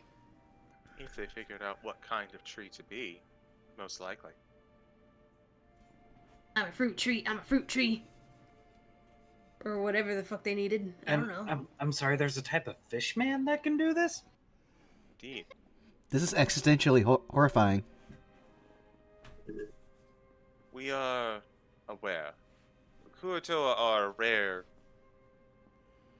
well, offshoot of an earlier time and age, far beyond when any of us, even the gods that we are, or associate with, we're not gods, as the gods that we know of came to be.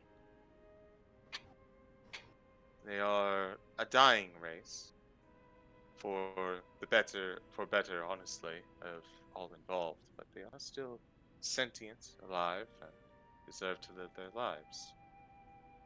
Hence why we sequestered them.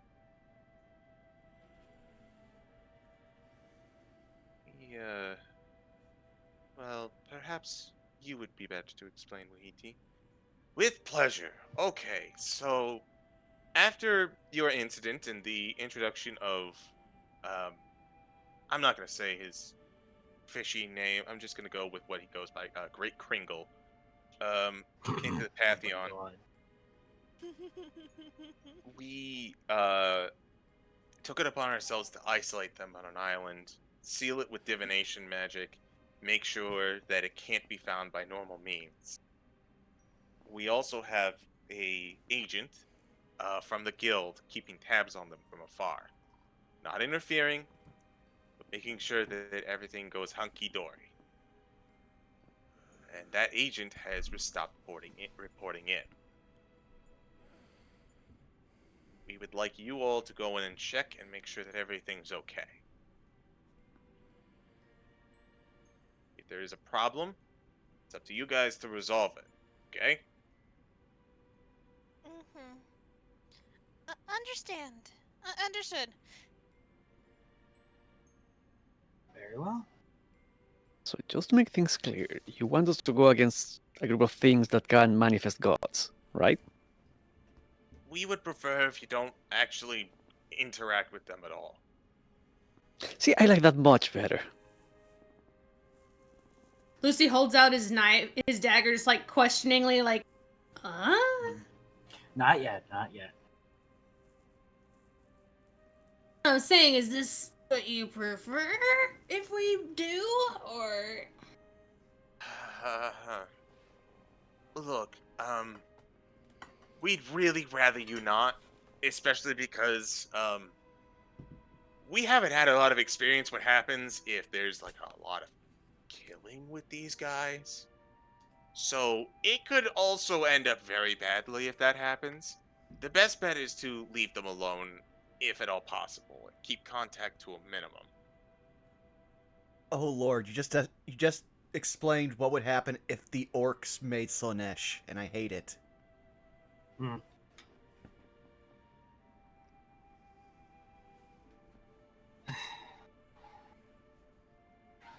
So basically a reconnaissance mission. Why would I be opposed to that? Looks at the group. Do any of you have any objections? No. Union shakes their head. Good. You will make your way to... You should start by making your way to the... Actually, hold on. This would probably be better.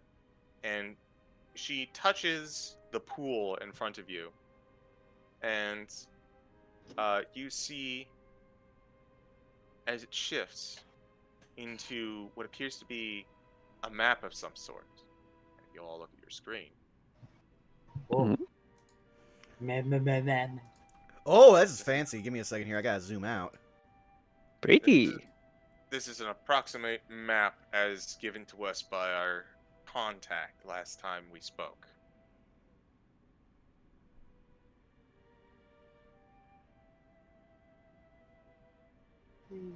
His name is Murray, and you can see that his locale is in between the wetlands and the shark jungle. The what? You have land sharks? The shark Looks at jungle. Midas looks at Lucy. Look at the mountains. Lucy just gets like big eyes and just like really confidently now, instead of warily, now confidently raises the dagger. I also want to point out under The scale. what? Under scale. God, I love mountains. Very good. Well, thank you for the map. You see as the image kind of floats out of the water and becomes tangible, solid even.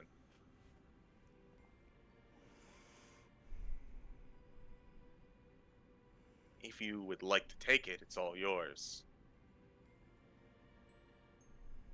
I don't see why not.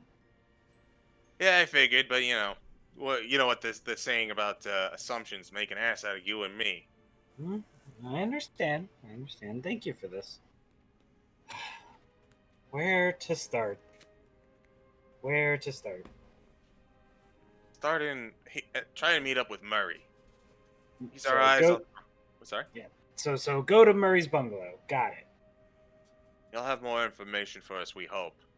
But be warned. And she also kind of makes a mention. Hey, fairy. Yes. Sorry. While you're out there, we made mention that divination and all of the spells going around the item to keep it concealed also makes getting information back very difficult. We won't be able to do too much in terms of like exchanging messages or getting something from you. Oh, I guess I'll just go and provide support then. That's about all you can do. There's not going to be any reporting back to us in a minute. Murray had special access, but even that is on a week-to-week basis. We just passed week 3. No contact. Question. If you are taking all of these steps to assure no one gets in, you have, I would hope, a sure way for us to get out once we are done. Think of this place as a prison, and we're giving you the only boat in, and the boat will return in a couple days. It has periodic Noted. windows that we keep changing. The next one is in about 5 days. Well, I needed to know. Thank you much for that.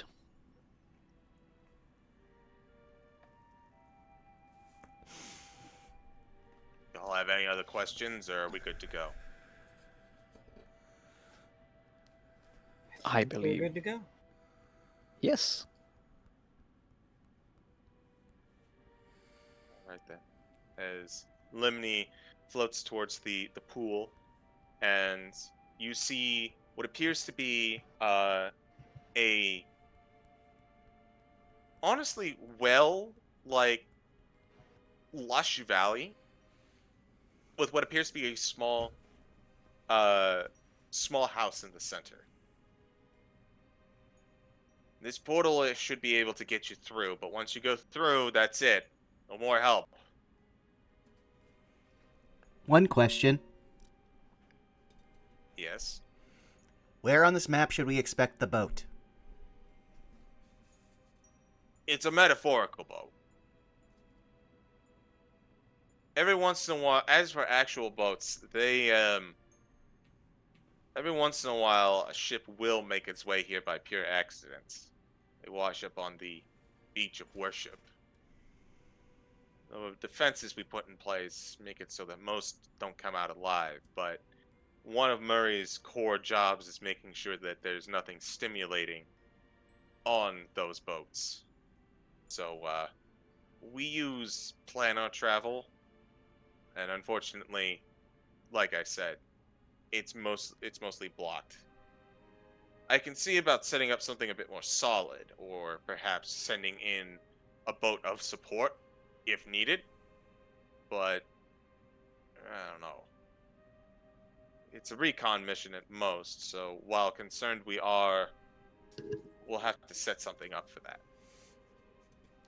Windows scroll wheel. Not scroll wheel, loading wheel. Yeah. Downloading response now. Yeah, at that point they don't say anything because they are trying to conceptualize a boat, which is already not a very dwarven thing.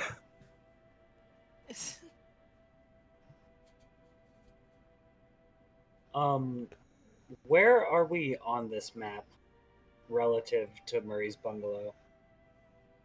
So, they're going to drop you right about here. Oh, awesome. Okay. Yeah. The Hell yeah. the island isn't big. It will take you probably a full day to go from bottom to top. Okay. All right.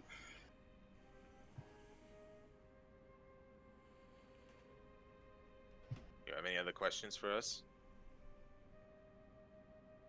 I believe we're good. All right. You watch as Lemny taps onto the portal and says, "By the blessing of the lakes."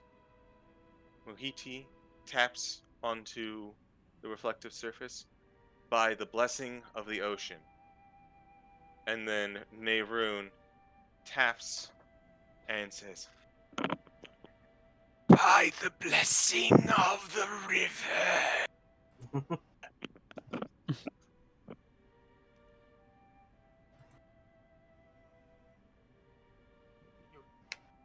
Thank you, Neroon. As always.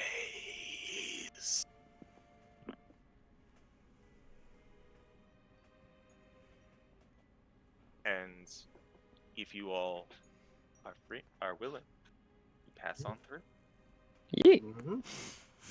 And as you are at the beginning of your next adventure, I think that is a wonderful time to take a break. Thank you. I wanted to pee. All right. Get dinner I will- now. I will be Good, right good back. start. Yes. Yee. Hi, chat. How you doing? Hello, chat. Yes, spoiler alert, Calliope might have helped make the creation of a certain jolly old fish man. You gave them fish Santa. Yeah. Yeah. I did. Santa Claus. And now we gotta kill him. Now Yep. we gotta kill him. Fun We fact. we have to fuck up Christmas. Let's go. So, fun fact, that's actually a reference to one of the first one-shots I've ever done, which was, it was a Christmas in July, quote-unquote, game, where it all of a sudden started being very Christmassy in the middle of summer, and it turned out that Kuotoa were basically creating Saint Nick from stories of actual Saint Nick, and it was affecting everything around them. Oh my god. Oh, I imagine you were I had part a- fish. Actually, Yeah. no. Oh. But let me find. I think I still have his token in Roll20. You better watch out. You better watch Watch out. out. You You better better watch watch out. out. You better watch out. You better watch out. He's gonna find out. He's gonna find out. He's gonna find out. He's gonna find out. Find out. He's going to find out. This love- is way back in the day, so I am gonna have to dig. But hold on. Yeah, I had to look back because I was like, I know at least 3 jobs Calliope did before she met everybody. I was like, the last one. But Wait a second. hello to Tix Dixel. Hello to El Robot. Hello. Yeah, Bubba we've had a lot of folks hanging out in chat. Like, people are Yeah. happy to have this back. Yeah. Hell yeah. Welcome, welcome. I have half a brain cell going on right now. That's okay. That's okay. That's okay. That's more than me. So you're fine. Just found the token, and then I didn't drop it in because I'm an idiot.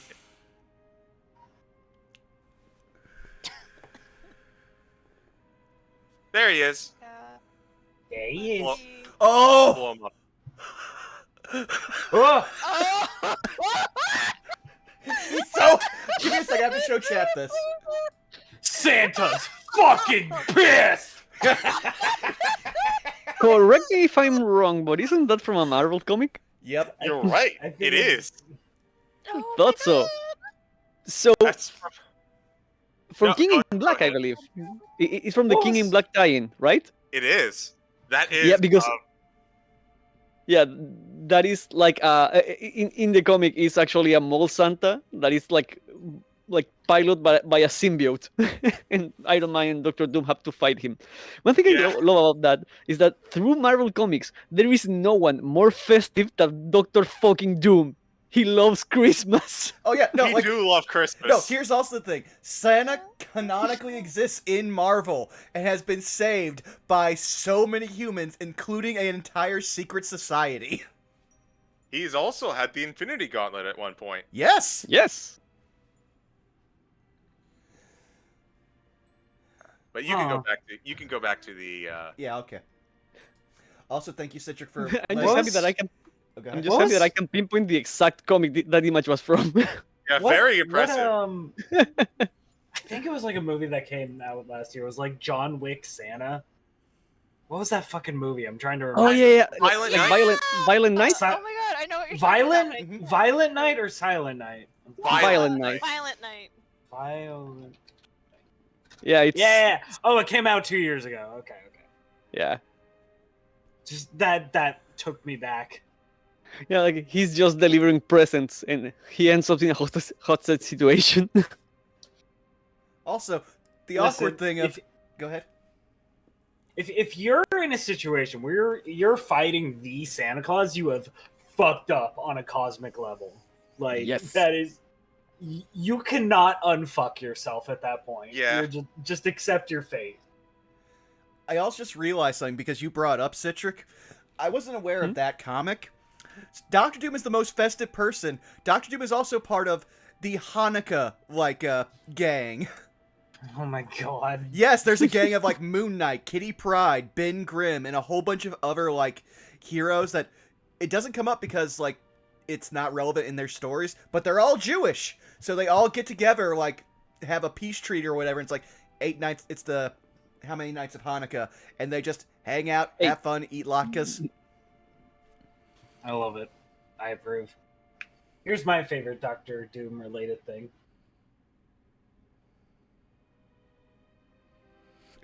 You're right. I'm back. I'm just eating. Warp Factor gonna 9, Mr. Spock. Sulu. Huh? Sulu set their speed. Hey, did you know Doctor Doom is a big nerd who watches Star Trek? God. Doom has so many like great random quotes. Oh yeah. The thing is, he's just the best because he fits everywhere. Mhm. You want him to be a bad guy, he will be a bad guy. You want him to be a good guy, he will be the best good guy. And Want also, to be a nerd? He will be a nerd. he fits in everywhere. Oh yeah, I'm also magic. What? Yeah, I actually went back in time, learned all magic from Morgan Le Fay, and also had sex with them. You what? I'm sorry. What? Yes. Yeah, that's a thing. Doc. That's Doc. like Man. Oh yeah. Also, I made the literal Satan of our universe my bitch because he took my mother's soul. I got Doctor Strange to help with that. I called in every favor in the world to force that man to help my mother's soul, and then I will Listen. never talk about it again. Doom has a thing for women with magic. Have you ever heard about me and the Scarlet Witch? It's fucked up, but Yeah. all right, I'm gonna actually go get water. ahead. I will Yeah. be right back. Yep. It wouldn't be a Pact Tactics if we didn't make a minor podcast out of something. Also, Punk, you trying to sneak in some Thunderbringer in there? I see you. Don't make this into a karaoke. We will do it. Oh no. Please, I want Sarah's is taking over because there's no because I they're need to bug people and see about the copyright thing. That only happened when uploading to YouTube. I want to make sure that that's not going to cause any issues. And anyway, you can't stop me. no. also we're I about want to do now. I want to do Tweets that karaoke. we told you about Epic the Musical. Oh, my let God. us tell you about Epic the Musical, please. Let us tell you about Epic the Musical. Oh, please tell me more, please. It's about Odysseus and his journey back from the war of Troy. And goddamn, it's beautiful. It's still being written. It's an indie production, but it fucks. Yeah, it's super impressive because I like the major outline of it was written like during the pandemic, and the guy was like releasing snippets on TikTok, and it kept getting like hype. So the main guy opened for auditions. You know, he has a full cast, and he's releasing like the official concept album for the musical. Like, and Make this all sure- was. Hmm? Listen to them in the order they come out, so because it tells you the story of the Odyssey. I left for 2 seconds, and it doesn't surprise me at all that Epic the Musical made its way into that. Yeah. What's Also, crazy is really I good. thought it was like a musical that like I missed, like a fully on stage like musical that like why did nobody tell me about this? I love this, and then Yes. but there hasn't been a stage show. There's no No, stage it's, show. it's indie. Yep. Yeah. Being written. And I'm just like, what the fuck? I want this to be a stage show. God damn it. My one disagreement with listening in the release order, I had to say songs 2 through 6 I tend to really like not like. It's not like I dislike them, but everything else is so much better that I always like I always skip. Eh, the songs from the Not second every one, song's a banger. Like, yeah, no, but you have a great streak from Remember Them all the way until like now. You can Mhm. argue a bit about the last arc. I mean, saga, the Thunder Saga, because the pacing is a little bit weird for me on that one. It's weird. It's I still good. honestly really loved the first one, the one called Suffering. I love that one. The combo from Suffering to Different Beast, I It's like. so I like weird. those two. It's such a weird change, but they're both good, just at different rhythms. Like The I don't problem know with how to. my main issue is that Suffering picks up right after Monster, and Monster is like a dire note, and Suffering is like a fake out opening for the second act, and it's like following Chat. Monster is Yeah, weird. it's Check it out.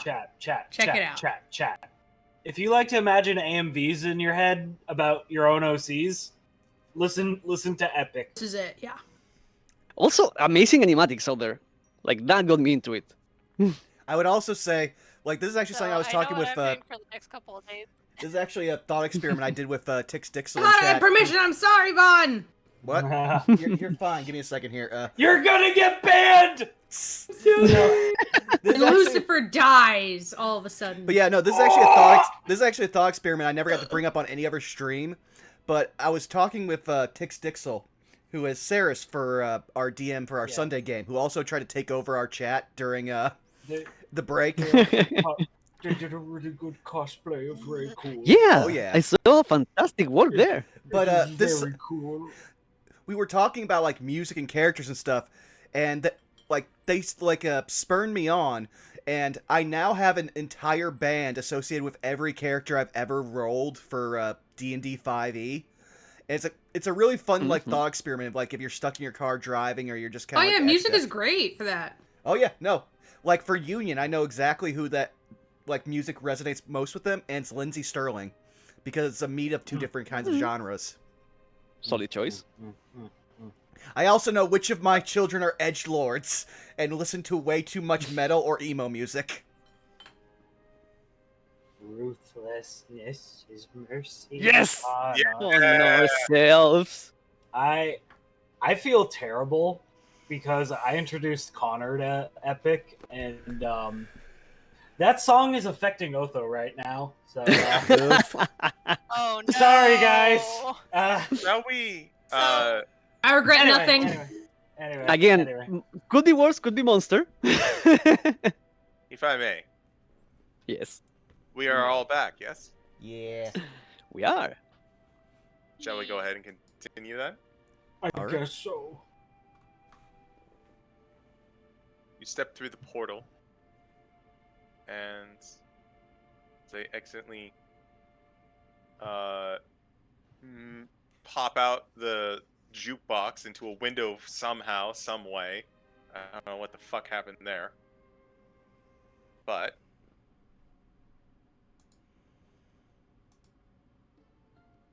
you'll find yourselves on a field of vibrant green.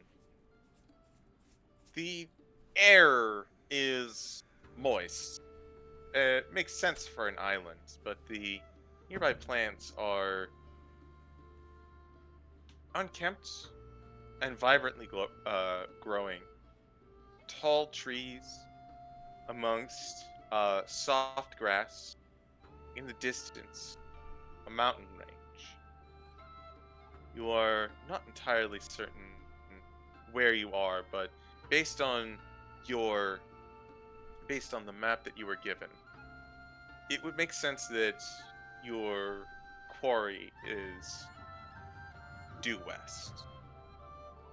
I'd like you all to roll a survival, see if you can figure out where due west is and orient yourself.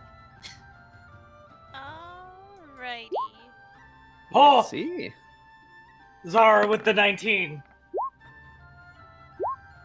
14. Midas, for his part, will flip his lovely 14. coin to give himself advantage. So survival, higher. Oh I my. shake your hand, Lucy. Nice, nice. That is a 10.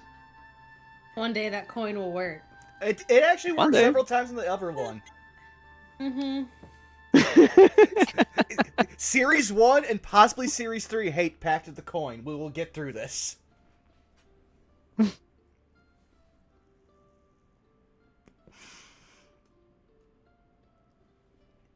Head west, following what appears to be an inlet leading inside, with a successful survival from Union, Zara, Calliope, and Lucy. Sorry, Midas. You are He's a city boy, makes sense. yeah. You are able to successfully navigate through these wilds. As you do, you can see and hear wildlife. This was a natural island before the Kuotoa came. You see birds flocking about, frogs among the river, the shifting of trees. You knew that if you did not know that you were here for a potentially dangerous mission, it would seem idyllic, almost. But a mission you are a part of. And as you continue through the inlet, you eventually find signs of life. Tracks, feet. Almost an absence of animal wildlife as you come across a small house.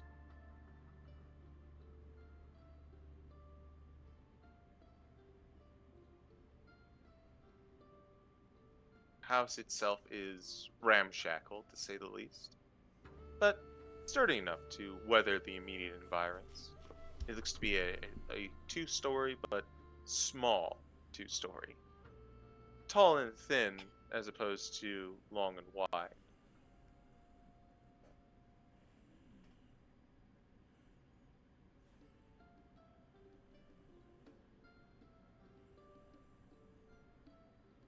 It's not fenced off or anything, is it? No. It seems to be surrounded by a little bit of water, but that's about it. Should we just knock on the door and see if Murray's home? But we were Shrugs. sent here to find him. Why not? That being said, they had no report. I wouldn't be surprised if the place is empty. Is there a window to the upper floor that's like open or any hole in the roof? It looks like there is a open window on the second floor. Doesn't seem like Kulari. it doesn't seem like there's any actual window or glass to go with it, just an opening into the shack. Hey, Kularly. Word, sorry. Close enough. Can you check out the second floor while we check out the first floor? Sure, dearie. I can give it a quick look, and better go into stealth mode. And as she just kind of snaps her finger, she disappears, and you feel her leave off of your horn. Thanks, Cassava. Huh? We just changed the name now. Okay, all right. Oh, I see. Cocktail's the best. I got so confused for a second. Yeah, and if nobody stops Zara will just, trot up, not stealthily, just trot up to the door and just. Well, if you're gonna do that, you could have just thrown me through the window. I can do that. Midas cast Mage Hand to lift you Okay. up. Who Nothing- disturbs the great and terrible Murray? And you see a skull almost emerge Whoa. on the front of the door. You will pay for disturbing the slumber of a god. Is it like a speaker in the shape of a skull, or is it an actual talking skull? It is an actual talking skull that seems to manifest out of the door. It's about to say Union will lead over to Midas. This seems like a bad sign.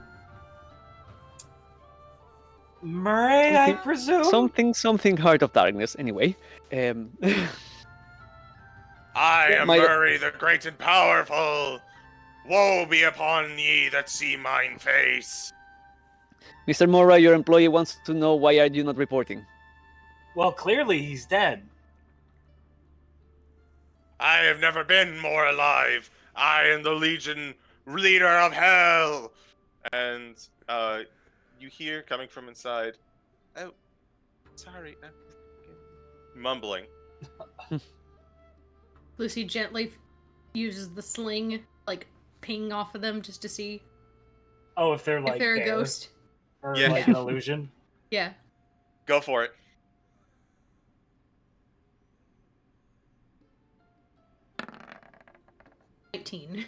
19. You throw a stone and it hits Murray in the head, the skull, and he goes, ow! Okay, so Lights. you You're You not are dead. physical. Well, not. Well, I don't know about that, but you're here. 1,000 pox upon your houses. I shall see demons feast upon your bones. No, Murray, calm down. We're here on behalf of the Checkered Hall. We were Here. also told that you were not supposed to be stimulating. That sounds like a lot of stimulus. Your footsteps from inside the cabin. So if we dunk him in tea, he'll be fine. I know not this tea, but it could not stand my corpulence. Union starts making tea.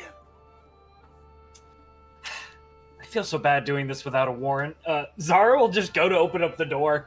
No, wait, don't. Not And you cops! kind of open the door on the outside, and it's like almost, it's as loose as a screen door. Oh And my god. Go ahead and roll me a strength check. Oh no.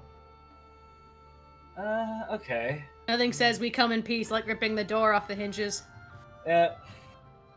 We respect your privacy, but letting you know we're out here. That's a 3. So this was a measure of control check. You don't rip it off its hinges. That was a nat 1. But you do, like, throw the door open, and the hinges are in such a way that, Murray on the front of the door bangs against the wall on the other side of the house. Ah, my lack of a nose! How dare! Murray, And- just calm down. We're And it- As you hear coughing from inside. hello, hi. I see you've met the door ornament as this figure walks out. Oh boy.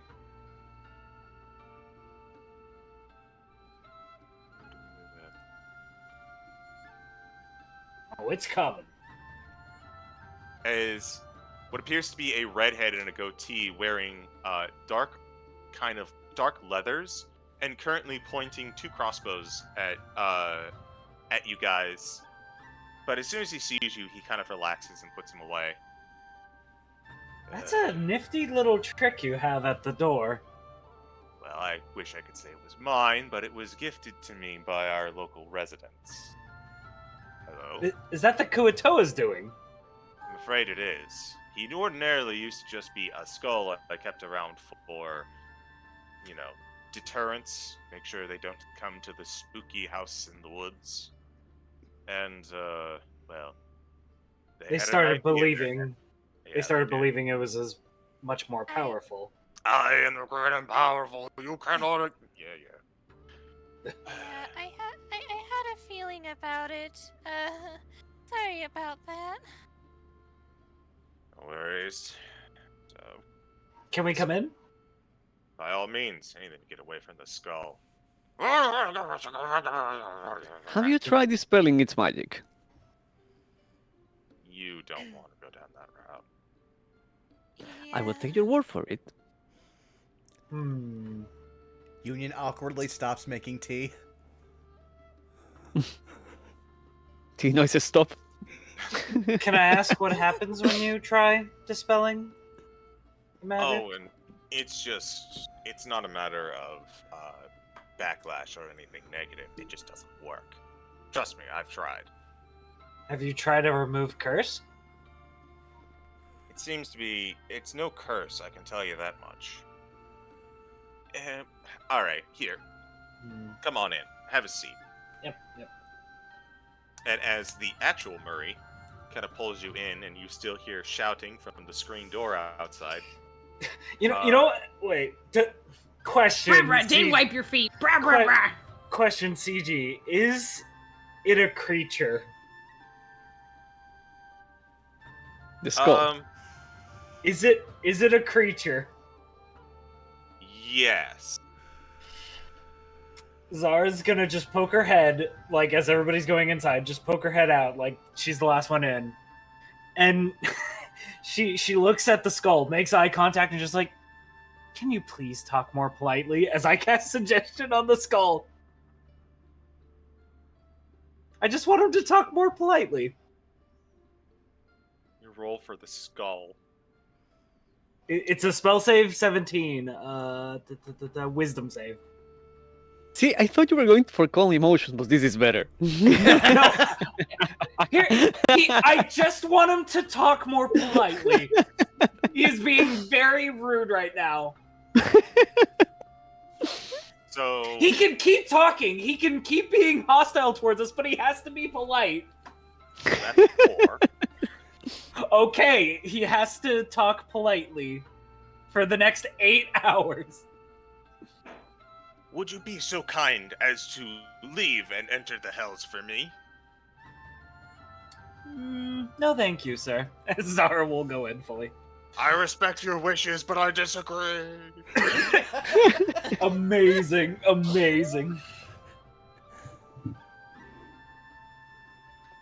So Murray just kind of like, you see that he's got a small table and what appears to be a very small kitchen. It's definitely a very sparse area, and you can see that the smell of blood is pretty strong in here.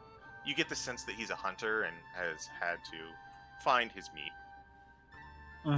But he says, I'm afraid I don't have a lot of stores for a group, but I've got some water, fresh water, if anyone is thirsty. I believe Union's making tea right now. Oh, I hope you brought your own tea leaves. I look to Union. Union is holding up about like 4 different I believe they keep them in like little half thermoses, like not actual thermoses, but like little round containers, like holding up like 4 different ones.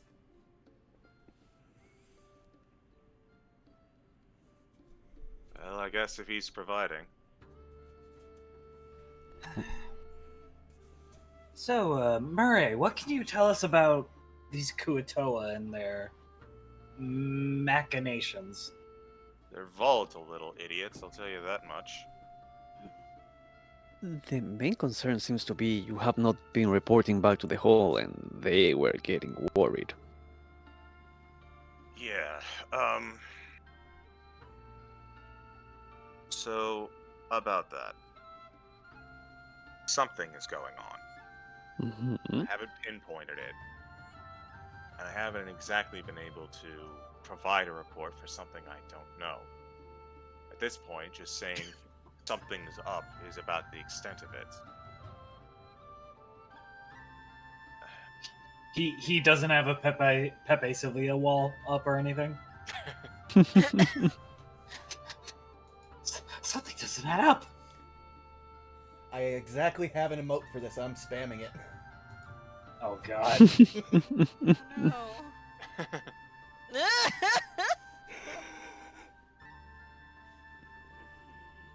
Well, so something is up. What has been happening? About 3 weeks ago or so, there was a storm. Ship came in. Happens from time to time. It's nothing unusual. I sneak out during the storm, make sure that everything is taken care of.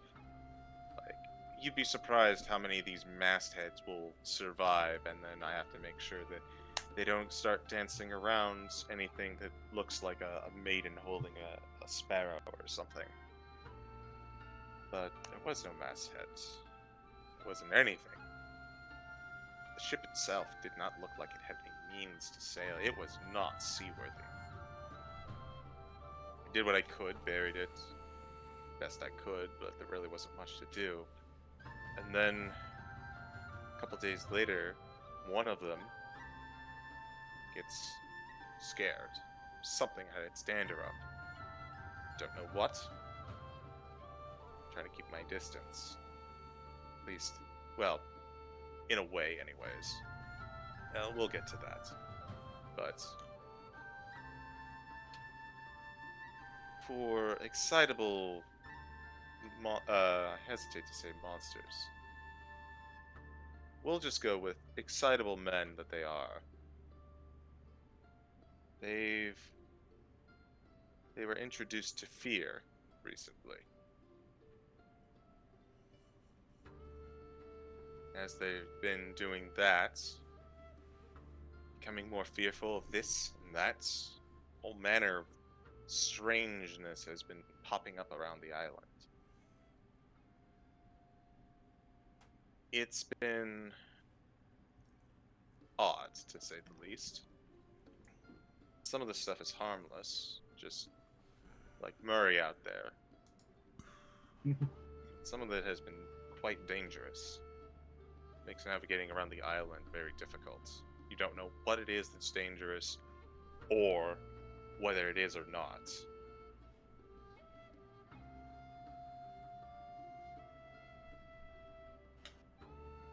I think something is provoking them.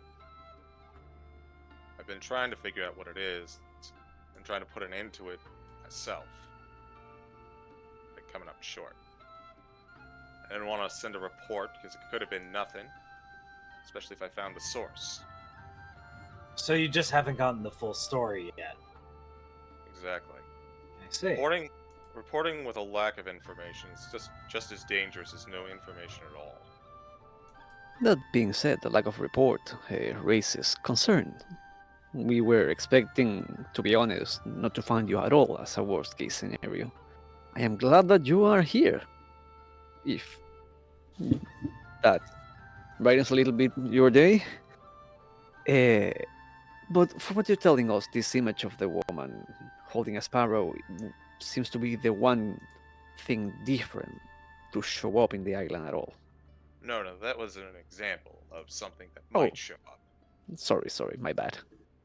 No, the strangeness was the boat with nothing on it. Hmm. You shouldn't have to worry about that. I won't cover that thing up and down in its entirety. Nothing was... The only thing that was odd about it is that it didn't seem like it had the traditional trappings of a usual vessel.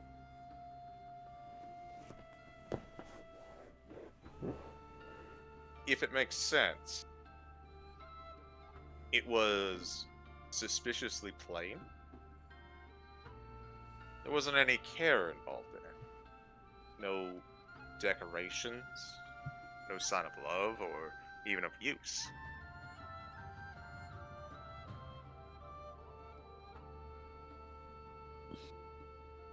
Dismembered the thing best I could, but it's all just wood now.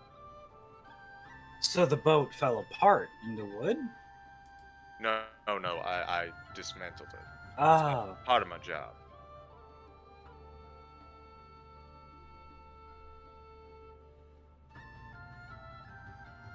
Maybe it wasn't empty after all. Have you considered something or someone snuck into that boat and you just found their means to get in? That's kind of the operating theory right now. But a theory is all it is. I haven't been able to find evidence other than these individuals being spooked.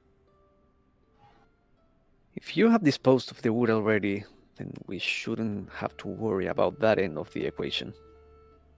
I don't think the boat is going to be too much of a problem anymore. It's this And I assume... Go ahead. It's this supposed visitor that we're thinking about. I think this visitor must be just causing nightmares to the Kuatoas. If not actively engaging with them. He points, Midas points outside towards the skull. They did that to a common house, to a common, well, not household, but common object. Maybe whoever got their way here, they either stumble upon the Kuotoa and have been taking advantage of their naivete, I could say, or a worst case scenario, they were aware of their unique quirks and they are trying to exploit them. Neither is the Perhaps. idea. Perhaps they're trying to study how the Kuatoa could be used. As far as I know, no other creature can just magically generate something into existence. CG. Hi. What would I have to roll to try to connect something with one of our session zeros that I'm not sure how much information we were given after the fact? Because I might DM me what you're thinking, and I'll give you an appropriate answer. All To right. yeah, to finish Zara's thought, she just says, perhaps this bad actor is trying to get a certain outcome from these Kuatoa. They're trying to make something. That is And my then- train of thought. It is either one of two. Either they got here by accident and they are stumbling into their unique abilities, or the worst case scenario that they came here purposefully to take advantage of their abilities. Either way, we Which, have with to a head- stop them. And with a head start, we would be already in trouble if they are actively using what they can do.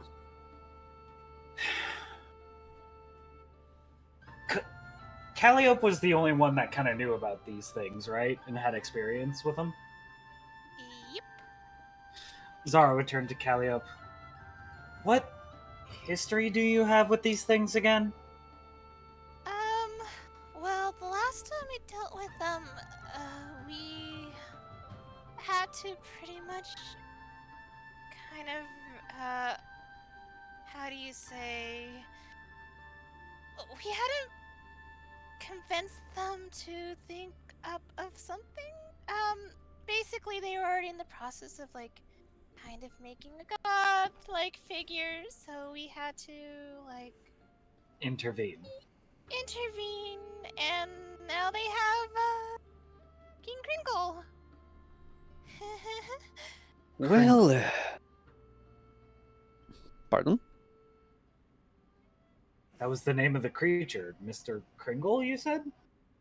King Kringle. Yes. So basically, they were about to will a god into existence. We had to intervene, and we couldn't stop them to stop creating the god, but we had to shift it.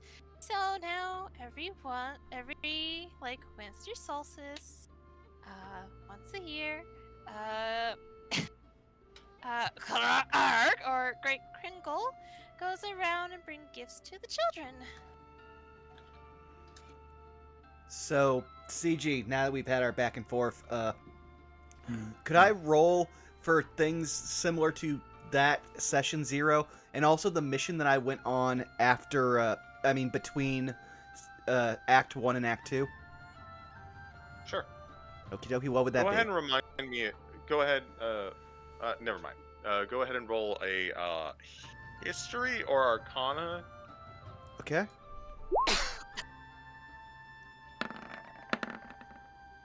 $13. Okay. Could you do me a favor, Vaughn? I can just tell you it could because you- it's not a spoiler. The second mission the off-screen mission I went on was with the magic item that was also a Gestalt consciousness, but tried to forcibly expand like the Borg. Okay. Sorry, I was trying to locate that in our DMs. I know that would have been like at least 50 pages of scrolling up, so I was just gonna say it. With your history and your past adventures, you have history with the idea of a collective and the power that brings. Mm-hmm. It's not too dissimilar to what you were alluding to, but in the way that these creatures are being described, it's not like they continue to power this creature that they come up with. It's more like they get together and make it, and then it's off on its own. If that's what you were looking for. Okay, no, that's totally fine. Union's coming in blind. They're just going from their past experiences, so they're just gonna be quiet in the background.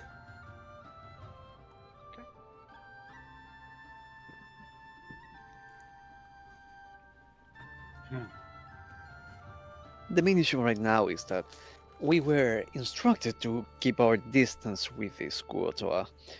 So, while it might seem a simple task to just go in there and fetch whomever is messing around with this stuff, we have to keep our distance and not intervene with them, which means not being spotted. Am I right? And looks towards Murray. You're close. See, I've been trying to track these things, keeping my distance, but we may need to actually go and get closer to these guys. And I mean, our mission is to not get close to the Kuatoa. We can get as close as we want to this bad actor.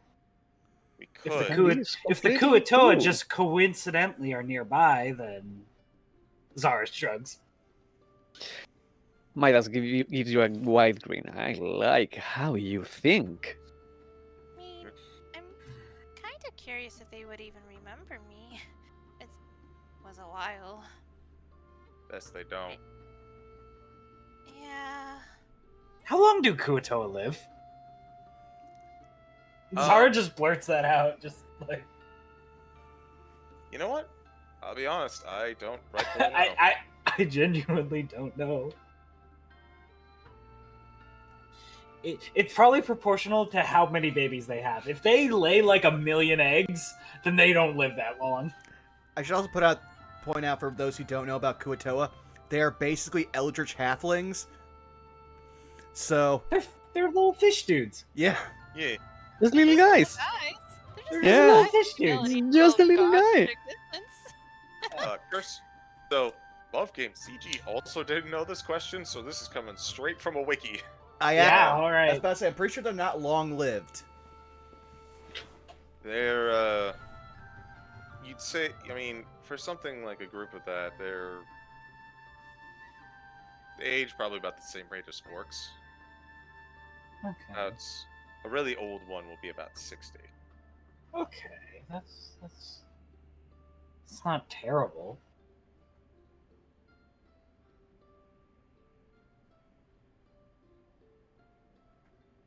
Regarding an earlier statement, Hmm.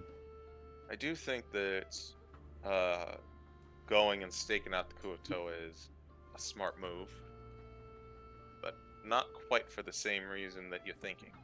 It's not to say that your idea is bad, but more that I've run into a dead end on my investigations. Mhm.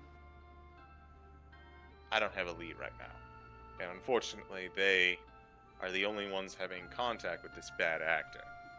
That's what we're going with. We may need to find a way to just kind of be in the background and inconspicuous and overhear something.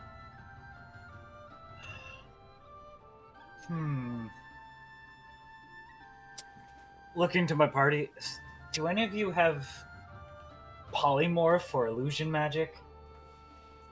Maybe we could possibly look like Kuatoas. No. They say I they have serve some you tea. minor illusion, but I have some Mine- minor illusions, but nothing greater than that, I am afraid. I have invisibility. I mean, I was trying to look at that. Sorry. Oh, No, you're good. we have someone who's invisible, I hear, says Murray. I could do, I think, 2 of us invisible, but that's about it. Hmm. We do have a scout, which reminds me, Kulari? Oh, You you can have go- to ask, dear? Oh, where was Kulari? Whoa, She's been invisible, wrong button. kind of like drinking tea. Well, I've been wondering about that floating teacup. Anyway, It was I oolong. just thought that was Kuatoa weirdness for a second. If you're invisible and you drink something, can you see the liquid? It disappears as soon as you go in your mouth, dearie. Okay, all right. I'm learning a lot today. I believe I heard you having a query about investigations, yes? Well, I have a nice suite of, let's say, some utilitarian spells that might be just wonderful for such an occasion. Go on. Well, I am, as you know, able to just be invisible at will, which is good. But if you're looking for some more options, I believe one of you mentioned polymorph earlier. Yes. I have access to that. If we get into real trouble and we get spotted, I have 1 emergency use of sleep, so I could make it seem like a dream. And I have, well, maybe I shouldn't actually use this one. Oh no. Given what we're dealing with, perhaps detect thoughts is not a good idea. Sorry, I think my connection dropped for a second. Oh, you okay? Oh, I'm back now. I what did stopped. you miss? I stopped. I missed just like the last 3 seconds. Okay. Oh, Oh, you didn't. They basically said that they can detect thoughts. Thank you. Like, which Oh. one is it? I don't know if I should use that one. Oh no, that's all I missed. okay. Detect thoughts on these guys who make things with their minds and are kind of a little crazy. I don't know if you've ever used detect thoughts on a crazy person, dear, but it's like nails on a chalkboard, and I feel like this might be up to 11. But Yep. Say no more. I don't want to subject you to that. okay, thank you. I imagine in the upper left part of my screen, Kulari approves.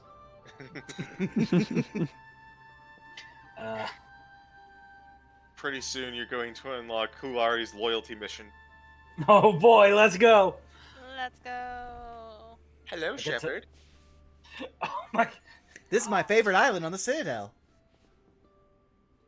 This is my favorite room in the checkered halls. God.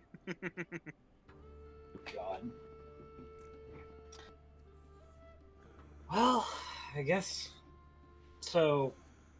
Calliope can make herself and somebody invisible. You can be invisible, and then you can also polymorph somebody. So that leaves 2 people to be visible, correct?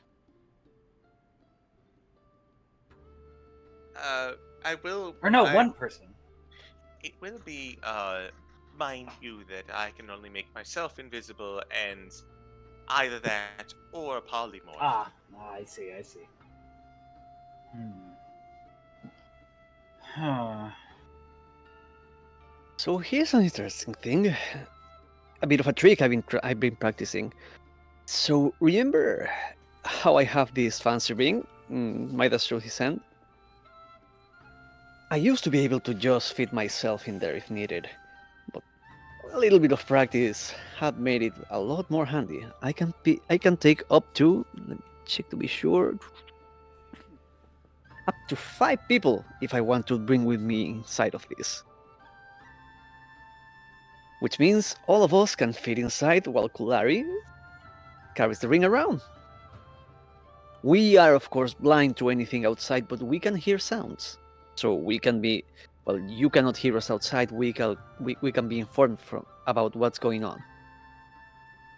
I really like this plan. One question, 'Cause Murray. Ask away. Do Kuatoa know Common? They know common. They also know some weird language I'm not entirely privy on.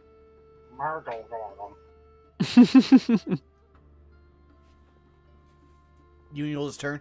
Then this plan sounds the most ideal. One thing to be a note. I like this plan a lot. But it also means that you'll be kind of grouped up together. So if we want to split up and get different groups, then we'll be a little less geared for that. Mayhaps Calliope does invisibility with somebody, and then the other three get into the ring that's carried by Kularli. And then there's two avenues of investigation. As far as retrieving information, I would agree with that. Again, anyone inside of the ring would be blind to the outside world, depending entirely on the eyes of whomever is carrying the ring, which diminishes our ability to gather information. Whomever is inside the ring is mostly there as a form of backup in case of anything going wrong. Like, you have allies at your disposal at just a call. Well, I'm halfway blind already, so I should probably go in the ring. A lovely eye nonetheless. Stop it, I'm married. Confront me for trying. Midas grins. Zara's just like, yeah, can't blame you. Union will turn to Lucifer and go, Would you want to go with Calliope, or should we? I don't know. I'm better at seeing people that are invisible. That's a good point. If our bad actor is hanging around in a similar way that we are, we may want Lucy on the ground to spot them. Fair, but this also means that we would leave our two most undefended to themselves. Yet they are the best suited for sneaking around. Callie looks to the left. What? And then she looks back like, yeah, I think I should be fine stealthing around. Brushes debris off her skirt. Personally, I would love to help sneaking around. I do consider myself rather apt at walking quietly. The problem is that the ring only works as long as I am going inside. So I am out of that equation.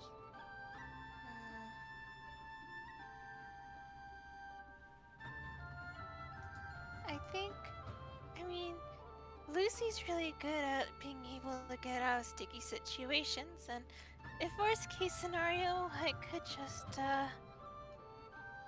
do my best. You're gonna be fine. That's a good question, though.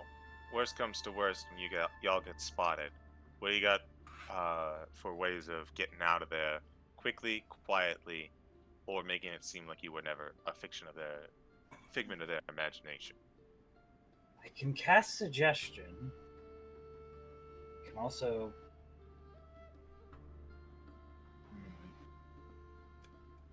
I can cast enthrall as well, but that keeps attention on me while everybody else escapes. I could cast charm person. I was gonna say, above game, you cast Enthrall, you become the new fertility deity. Mm-hmm. Charm person could be good. Or Kuatua, or in fact, this would actually. I'll just ask this above game. Are Kuatuas humanoid? Because charm person works on people. So Let me look. Technically, because I know they're an Underdark race. They are, in fact, humanoid. okay, so Zara would just be like, I cast Charm Person, that's 5 people that I make immediately my friends. But wouldn't that just put you in their minds and make it a more problem? Eh, At any point, being spotted is an issue, so we will have to see where we go from there once it happens, but ideally we avoid it.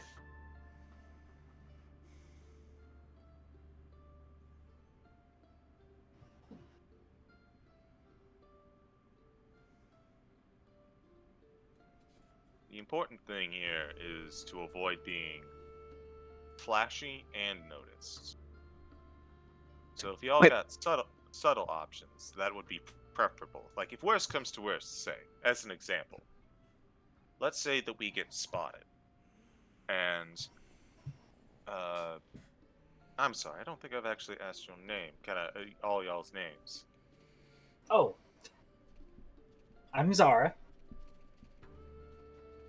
Pleasure. I'm Calliope. Pleasure to meet you. My name is Midas. He does a short bow. At your service. Union gives a formal bow and goes, We are Union. They call me Lucy. There's a wolf on the island. That very well might be. Sea So- wolves. Ah! well, we have a jungle full of sharks!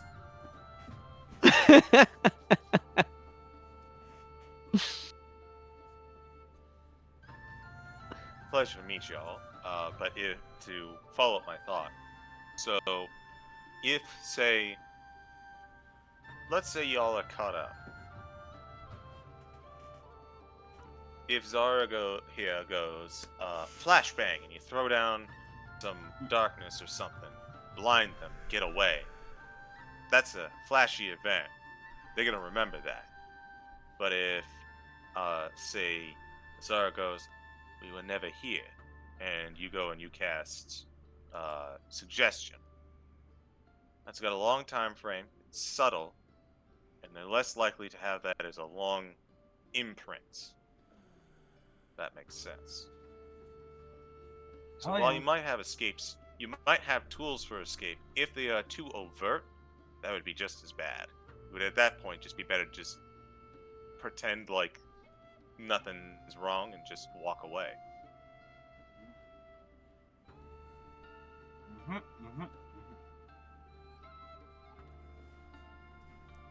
If needed, we can create a wider range for our hearing. We will go in the ring. Alright. So that's me and Union in the ring. Anyone else? Zara's going in the ring. That is fair. So sounds like we've got ring team of we've got the ring team of Zara, Union, and Midas, and then we have the invisibility team of Lucifer, And Calliope. Calliope? Calliope, and Kulari. That was what I Nope. was stumbling on. Was No, Kulari. Kulari would be. and Kulari would be. Lucifer and Lucifer and wait, did you get in the code again? Get out of there. You only count once. Wait. No, If, Kulari would wait, be the wait, one. Hold on. Pause. Go ahead. Go ahead. If Lucy is invisible and then turns into 3 Lucys, are those 3 Lucys invisible?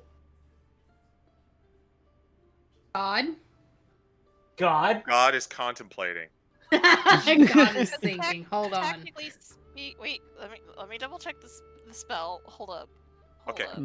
While you So- double check, I have to point out, no, the ring team includes Kulari because she would be the one carrying the ring around. We are there as a pocket backup.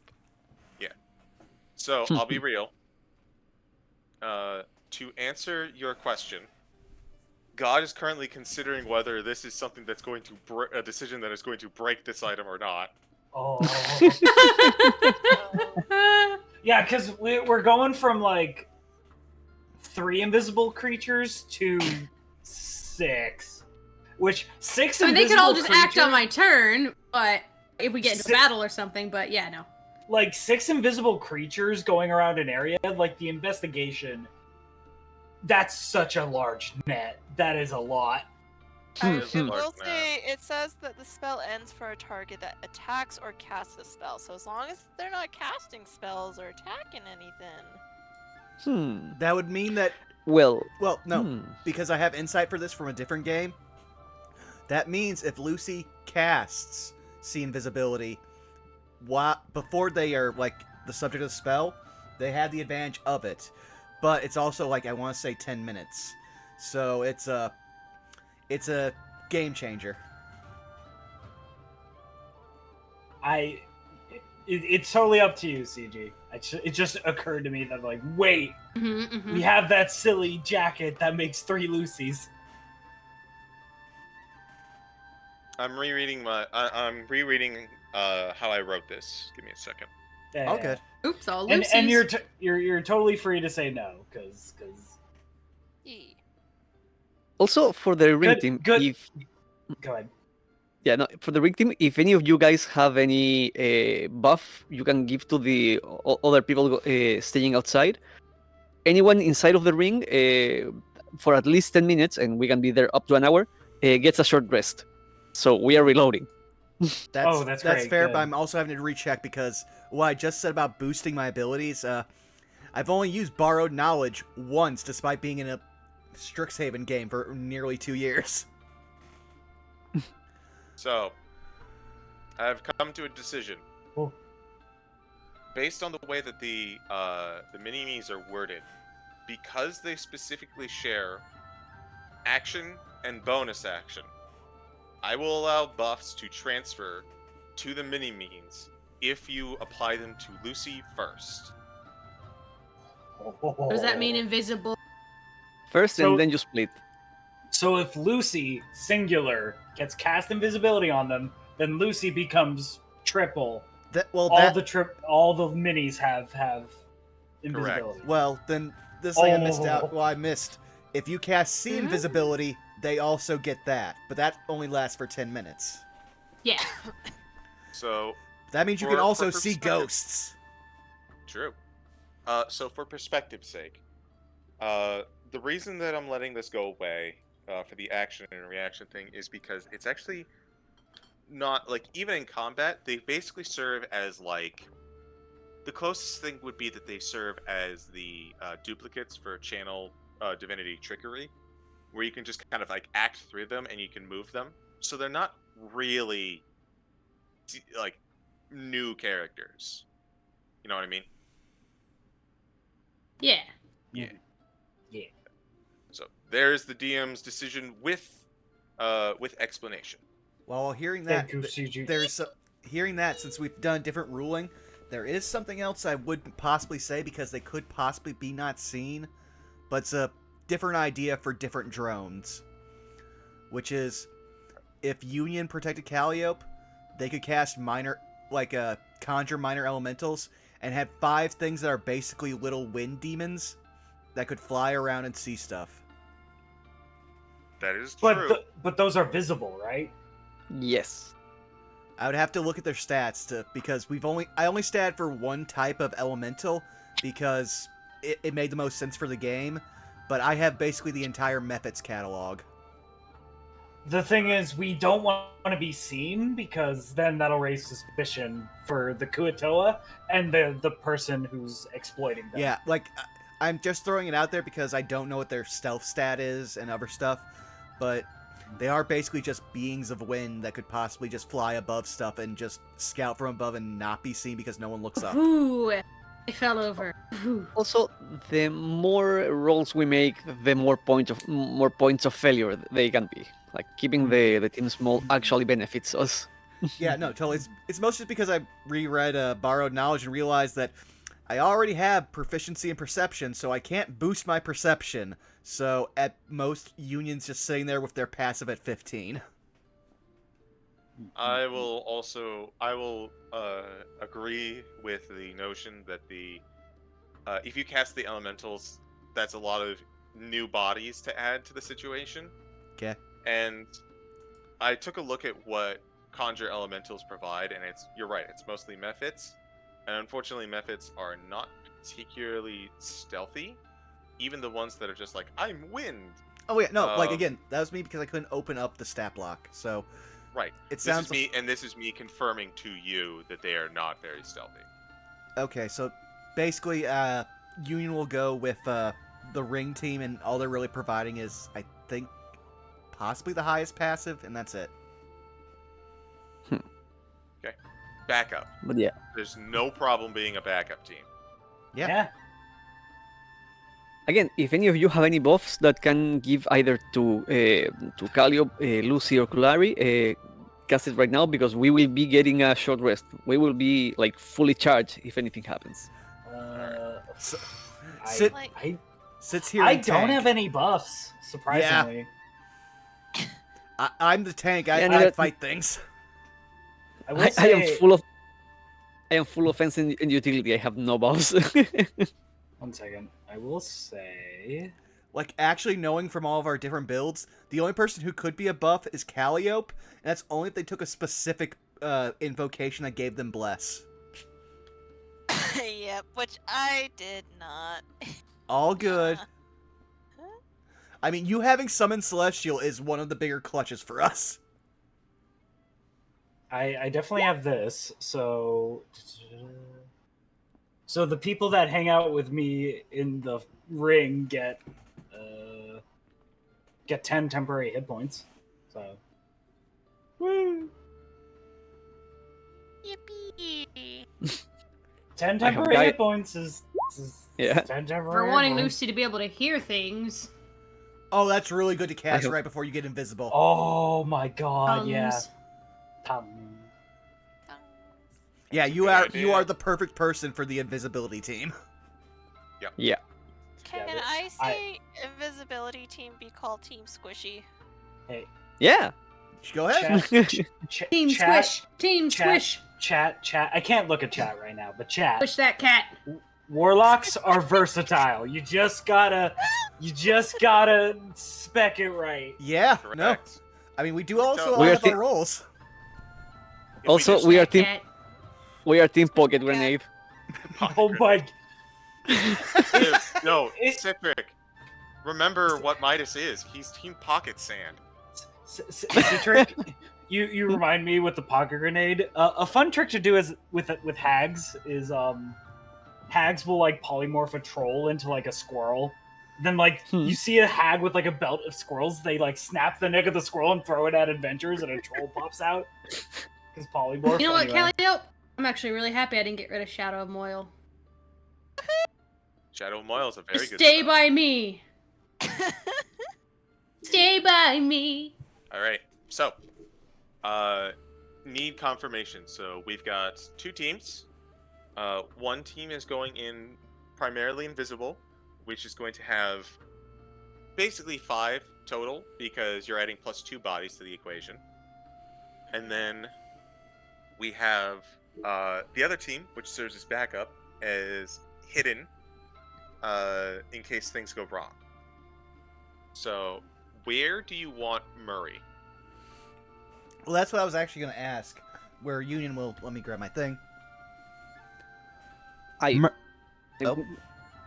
Go ahead. We have to ask, but I would assume that Murray has some stealth capabilities if he is the sentinel of these lands. But yeah, go ahead. Will you be joining the ring team, Murray? I can. If you want, I can also hang out on the outside.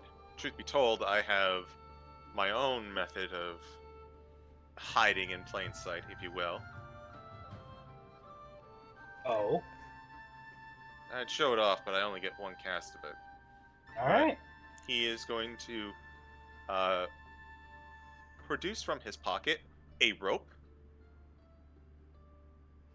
You got looks like you've got a fancy ring that kind of does something similar to what I do with this rope. Can I roll for Arcana or can I go ahead because I know what it is? If you know a buff game, that you can probably just piece it together. Yeah, might as well like an eyebrow. Rope trick. Convenient. It's very good for sticking in one spot and staying hidden. Very nice.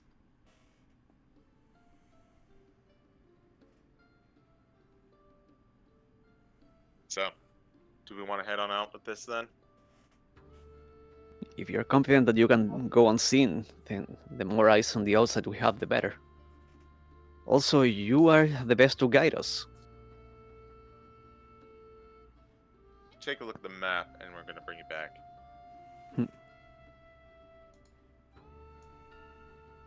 Alright. There's. You take a look to the north. Underscale used to be the city that they, and I put this in quotations, city that they collected themselves in. But ever since things started happening, they've kind of spread out all over the island. Most of them have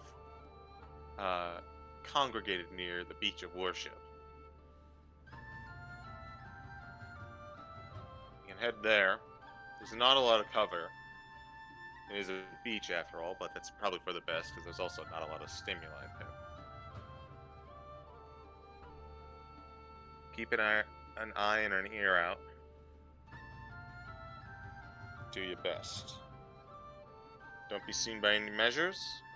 And if you are seen, play it off as completely normal. Sound good? Sounds good. Alright. So we're gonna, with everything, a plan set, Murray gets up. Alright then. I'll lead the way. As he walks out the door, he says, "Skull, you got the house until we get home." I'm still concentrating. He is still concentrating. The great and powerful Murray, Demon Lord of Darkness, shall make sure that everything is tidy and neat upon your return, sir. And may I ask that the individual that cast this spell upon me, please have... You know what? Yeah. Please have a pleasant and nice day. Through gritted teeth. Preferably with a large demon that doesn't want to have a preferable and large day with you. Mm-hmm. I'm gonna concentrate on that for the next, 7 or 6 hours. Do it. You are getting your spell back on the ring, so I'm actually just gonna say, Union will walk up to the skull. Wait, if I'm gonna get my spell, if I'm gonna get my spell backs, I'll cast suggestion again. While you're doing that, Union walks up at the last teacup and just lets the skull have a drink. And this time, the wording of my suggestion is you have to be polite, and you can't be hostile now.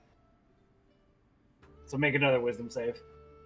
And if he does succeed this 17, then he's actually free from the spell because I stopped concentrating on the other to cast this one. That's lower. Oh my god. Yeah. So because of that, this time you have to be polite, and then now you also can't threaten anybody, even subliminally. So hold on to that for 8 hours. And Zara gets in the ring. He looks like he's about to go say, because you can still hear from the inside of the ring. He looks like he's about to go to say something, and as you enter the ring, you just hear from the outside, "Do you think I look good in hats?" I am short-circuiting this skull. Meanwhile, Union, while holding a cup up to his mouth and he can still talk because the ventriloquist dummy is like, "The second." It is worth a try. Listen, being the manifestation of a bunch of fish people doesn't give you an excuse to be rude. That is a fair point. I will consider in the future. At the end of the 8 hours, fuck! Finally! A bloodstorm. The single loudest fog you've ever heard in the island. Fuck! But as you Yes. all venture out, day passes. No need for a survival check because good Murray, we'll say, is very aware of where he's headed. But I would like you, as your path does cross through the shark jungle, I would like you to roll me a perception check. All of us? All of you. Actually, no, not all of you. Those that are in Team Invisibility. It's Team Squish. Team Squish, yes. Why? Why that name? Because Well, no, We are we Where's the Squish. lie? we have Team Squish and we have Team like Rest. I see. I thought we were Pocket Grenade. Okay, yes, Team Listen, Squish and well- Team Pocket Grenade. Listen, we gotta figure this out before we get the t-shirts made, guys. We're falling apart. Oh. 22. 20. Wait, Union, I thought you were in the ring. We've not. I assume we're not entering the ring yet. Oh. So yeah, no. I mean, we have 1 hour to be there. I say we use it for the. We will use it better if we get into the ring once we get close. Alright, would that's assume. fair enough. Yeah, we only get 1 hour. Zara's vision getting based? eaten alive by bugs. 22. There's a lot of twos going around. Oh my god, yeah. God. I'd like to imagine like a mosquito tries to drink Zara's blood, takes a sip, and it just spontaneously combusts into fire. Yes, Lucifer. Is that a yes, it's vision based, or just a yes acknowledging me? It is Yes. in fact vision based. 23. These 20s, guys, you knocking it out of the park. Yeah, we're rolling. I mean, they're rolling hot. I'm sitting over there with the 2.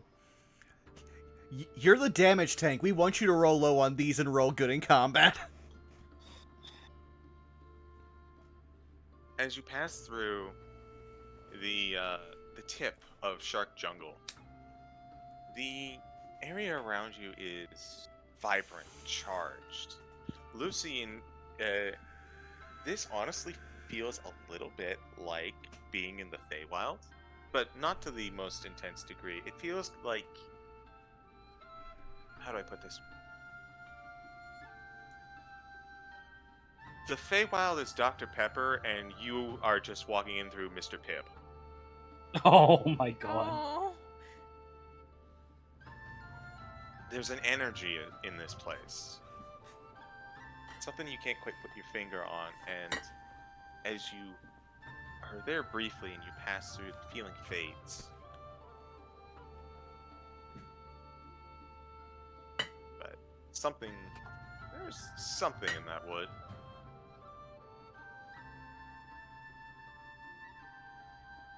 As you continue through, eventually the dirt, the coarse, dark dirt gives way to coarse, dark sands, and leaves. Trees become fewer and fewer and far between, and you start to hear guttural speech far off in the distance.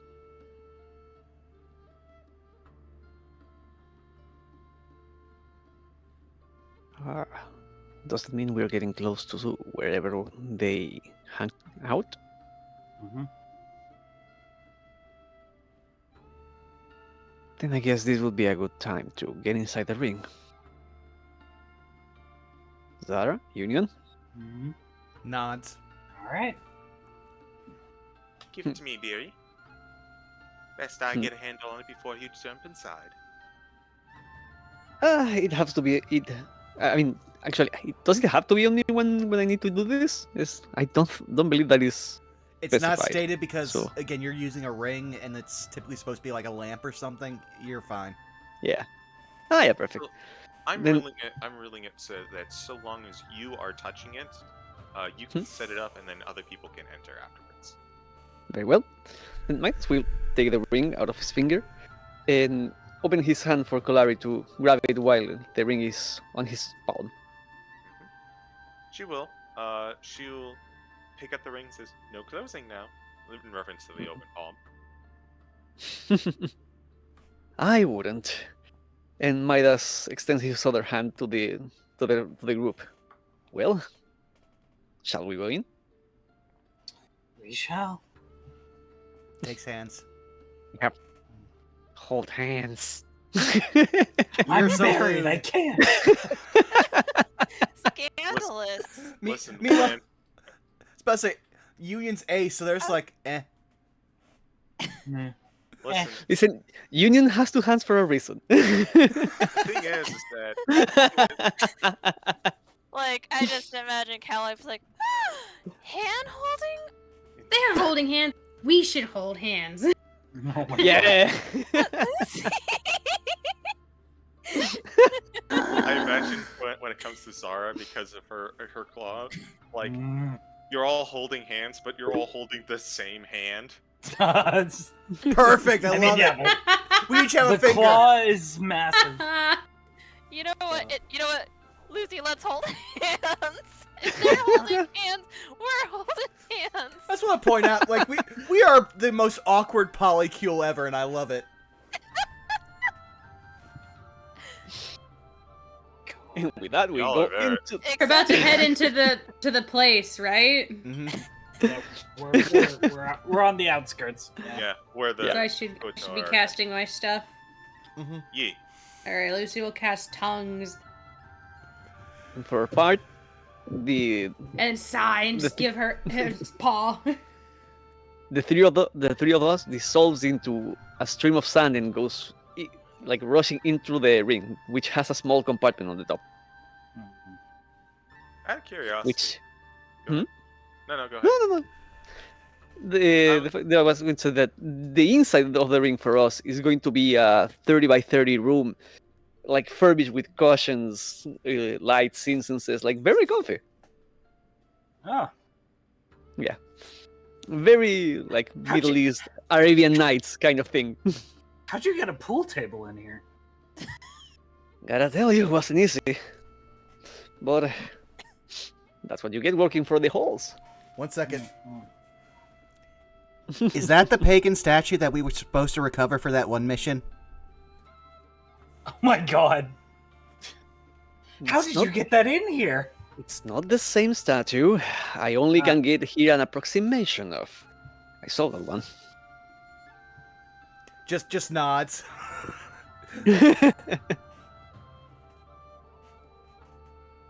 Man, they get to be all comfy. Meanwhile, Lucy, we're working hard for our money. we are literally being carried around. I want to be carried around. You should have said that to Union then. I just want y'all to know, dearies, that I've only been on one job for you for about an hour, and I'm already carrying you all. Nah.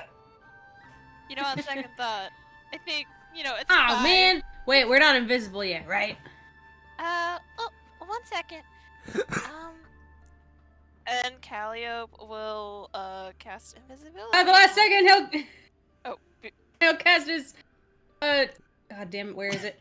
I can put it in the chat. Sorry. Is it tongues?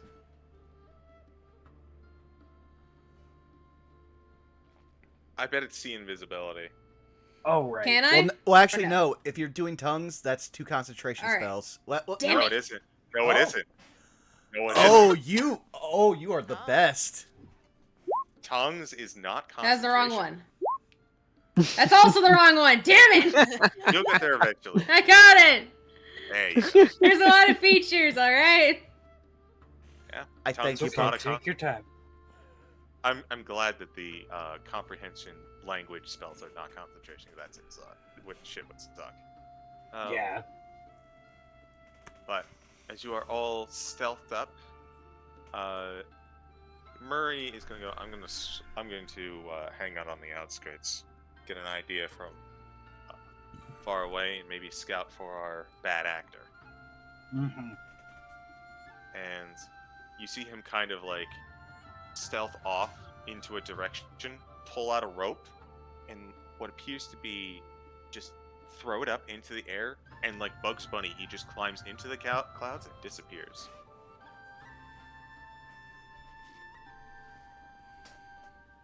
Y'all are set, guys. Kulari, take the wheel. Yep. Take it from our hands. with the ring.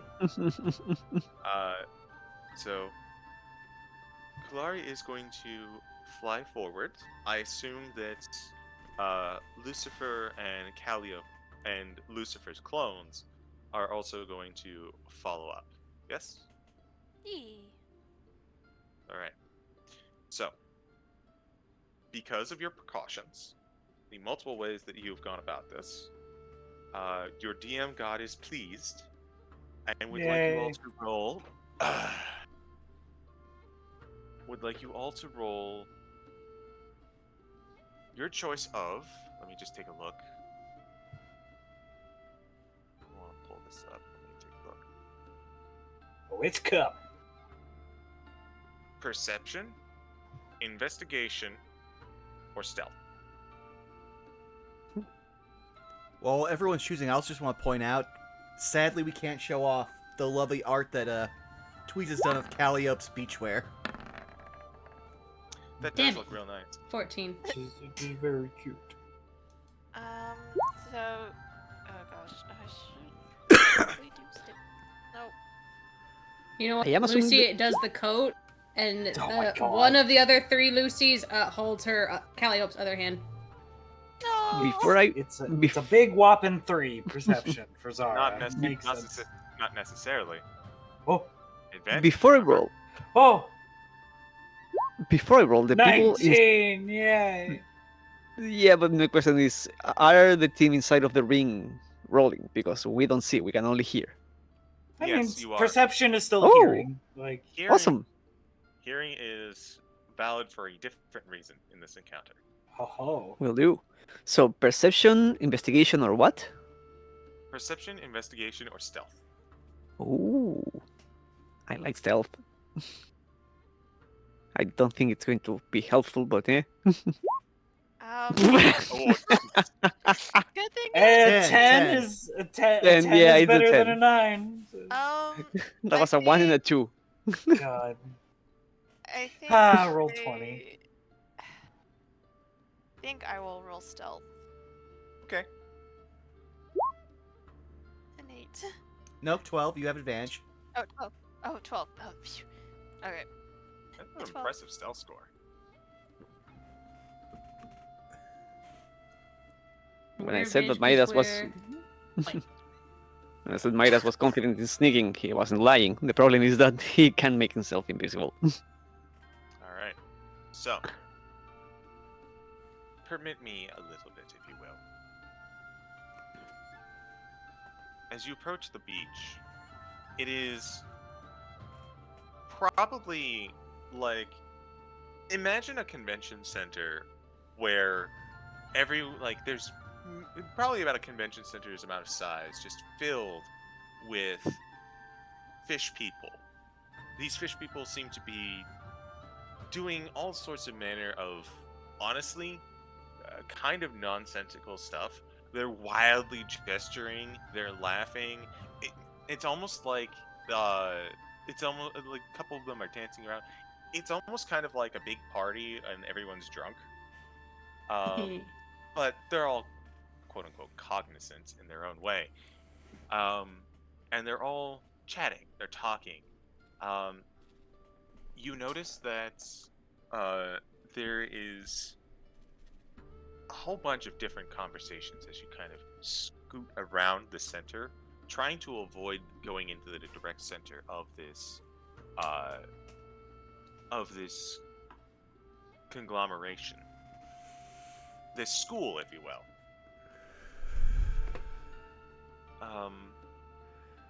Let's go down the list in order of discovery. So, unfortunately, Midas, with your stealth, in your current position, you try to kind of like listen out and parse what everyone is saying. Unfortunately, you're unable to like pick up anything, as you're not really familiar with their tongue. Calliope, you are familiar with their tongue, which is why your DC was lower. They speak something you're not entirely certain of, although let me double check, make sure if you do know what they have, what they speak. But they are speaking common, so you do understand some of it. Let me roll something real quick. Wait, hold on. Why are my notes closed? Oh no! Campaign over. I was just about to say we just lost our backup DM in chat. They had to go to bed. No! Yamero! Yamate! Let's go. About to say you just unlocked a primal memory with me for that Pharaoh. There's literally a Kamen Rider scene where 50 Yameros and Yamates are done at one point as one other guy just gets slapped around every other like scene change. Whoa. Yeah, no. It's great, it's hilarious. Watch Kamen Rider Double. Alright, I'm good to go. Go forth. Stay away from mountains. And love game I would actually scream, but it's really late around here. Stay away from mountains. Mountains don't move. Nothing important there. Mountains not dangerous. Falling off mountains dangerous. You fall off mountain, you fall forever. No, not forever. That you hit ground eventually. No, fall forever.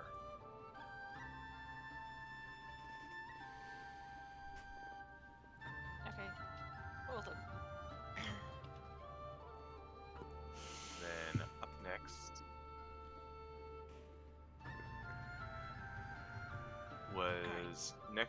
would be Lucy. Lucy, what do you hear and see? I will say, Lucy, as you are scanning around during this hour, you detect no one Three of invisible us. nearby. I see. You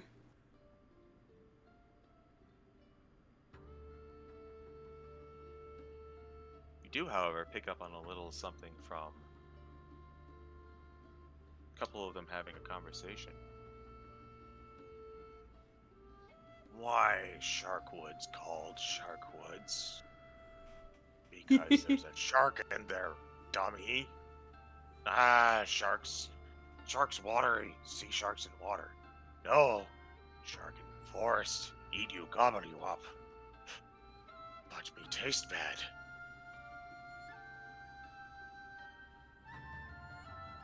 Union. Mm-hmm.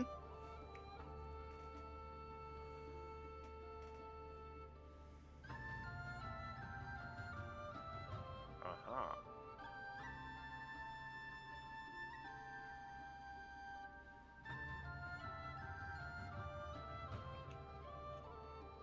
Later after leaving city. Seems I forgot something. No, I forget something. Music of thievery afoot. What music of thievery? What that? Tune plays in the air, and then, all of a sudden, days go by. You find yourself lighter. All your stuff gone.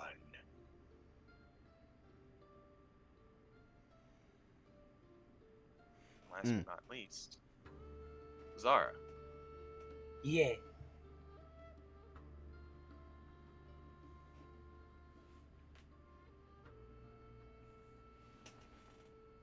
Wanted to set up building in wetlands. Small house, but strangeness afoot. Small creatures underfoot. Always running, jumping between weeds. Concerning. That's not true. That's not true. Of course it's true. Why would I lie? Because your name is Lying Dave. But I'm telling the truth this time, I swear. This is why you never cry wolf. True. So there's a little hut with little dudes hopping in between the reeds. Small creatures. Small creatures. Okay. Not sure what those are though. They didn't. The Kuotoa didn't seem to be very specific. Yeah. as you begin to listen in, the problem with listening to these guys is most of their stuff is inane and banal. So it's just like by design, nothing really interesting is happening around them. So most of the times it's just like, I caught dinner. Awesome. Can I have some? No. Stuff like that. Yeah. And as you feel about 45 minutes past of information gathering, you feel your respective spells beginning to approach the time of waning, and you all seek to depart. Reconvene with Murray.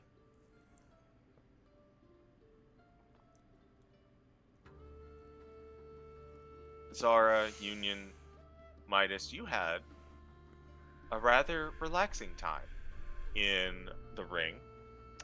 As you step out, you find yourself on the floor, right next to your ring, Midas. Right next to Kulari, who is sitting right beside us, like,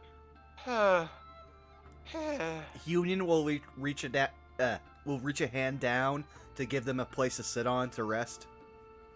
No, I'm good on the ground. Well, I learned a lot. I hope one of us did. Calliope and Lucy are doing all right. Midas will use Mage Hand to like move some sand around and just lift the ring and put it back on his finger. You were a great assistance to us, Kulari. Sure. Yes. Maybe give me a gym membership. It's not the weight, it's the constant carrying. You did a fantastic job. If I may, did you happen to hear anything while you were carrying us? Well, let me roll for her. She'll definitely do stealth. And it'll be with advantage because she's invisible. Well, it was advantage because of her, because everyone got advantage. Yeah. Your earlier prep gave everyone advantage. Unfortunately, she rolled terribly. Sub 10. She goes, honey, I was busy focusing on making sure you weren't dropped into the sand.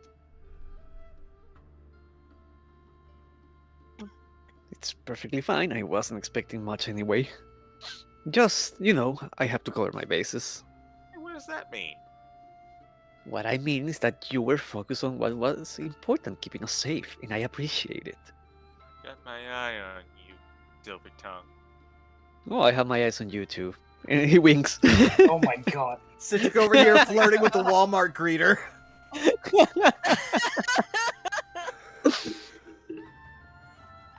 I guess Lucy and Calliope are making their way back, making our way downtown.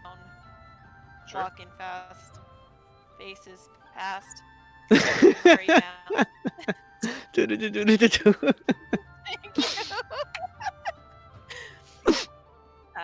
And as soon as the invisibility wears off in their back, Calliope's just like, oh, well, how did it go for you guys?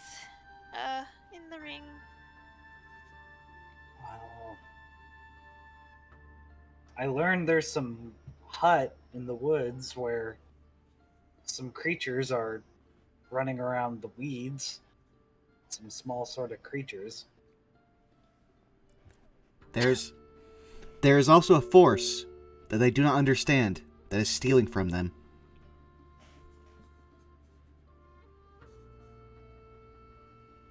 Sadly, I couldn't gather much from my part. Some force stealing from them. I imagine Calliope is writing notes, and she's like, well, I heard about a mountain being a point of interest. One kept saying that it was dangerous and that if you fall off the cliff, you fall forever. She does like the finger flutters of that move. Mhm.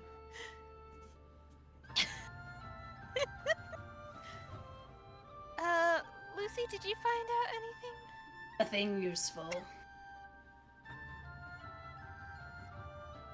You did. Don't forget, you did hear something. Oh yeah, shit.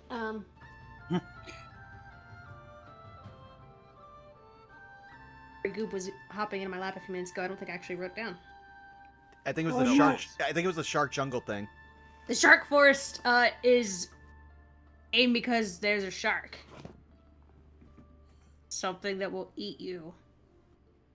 Wait, so there's actually a shark in there? It's not just called That's what Shark they were Forest? talking about. What is a shark? That's- Usually bigger fish with more teeth. They eat meat. They're very vicious. They might not need to be an actual shark. Union, remember that time when we were fighting that Tabaxi monk and Fervalor there summoned a monster? Like, that could be. Oh, And Midas gives a green to Lucy. Hmm.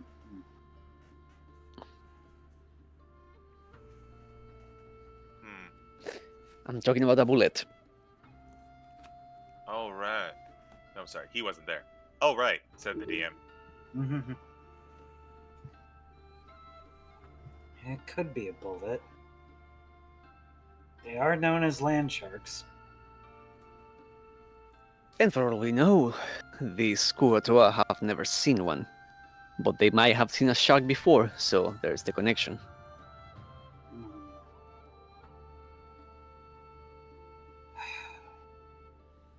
Sounds like a whole lot of chicanery at these locations.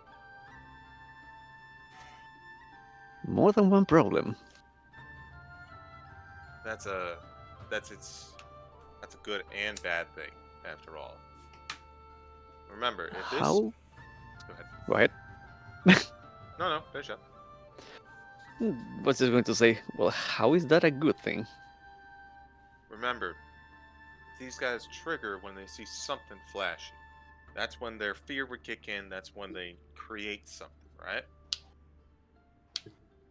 If our bad Mhm. actor is going around and spooking these guys, then we can follow the weirdness in that locale, maybe get some clues on where they're acting from.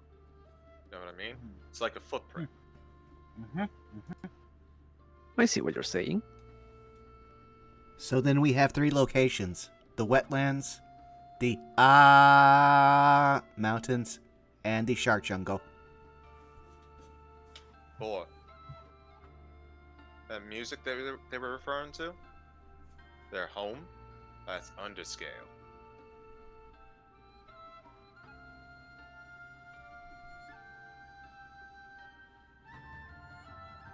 Hmm.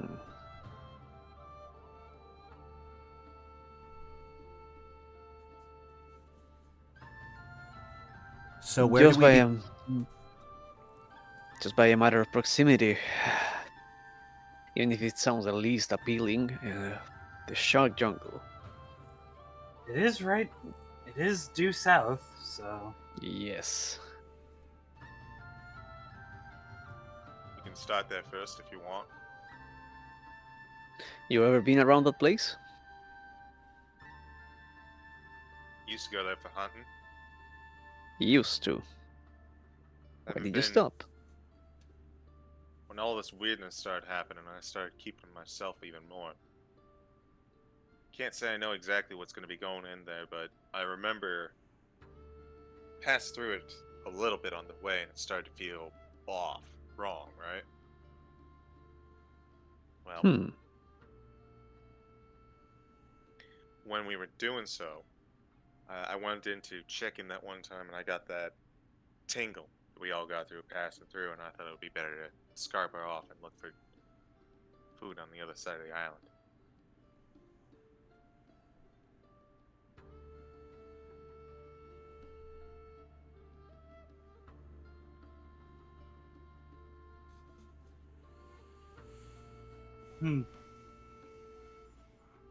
Suppose suppose, unless anyone's against it, we can make for Shark Jungle first. Start our investigations there.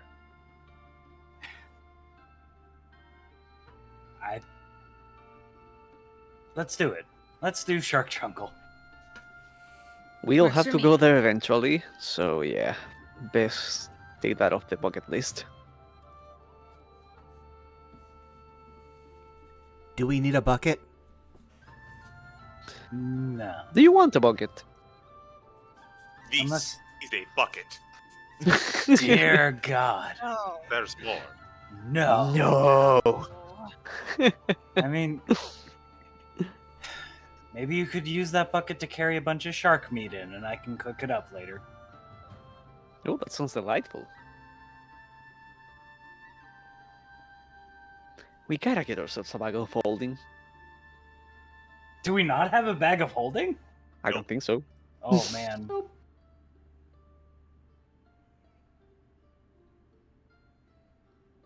Well, unless anyone has any dissenting opinions, it seems like Shark Jungle is your first stop. Yep. Let's go. Yep. I There's feel our like we're party. walking. I suppose I feel like we're walking into Skypea.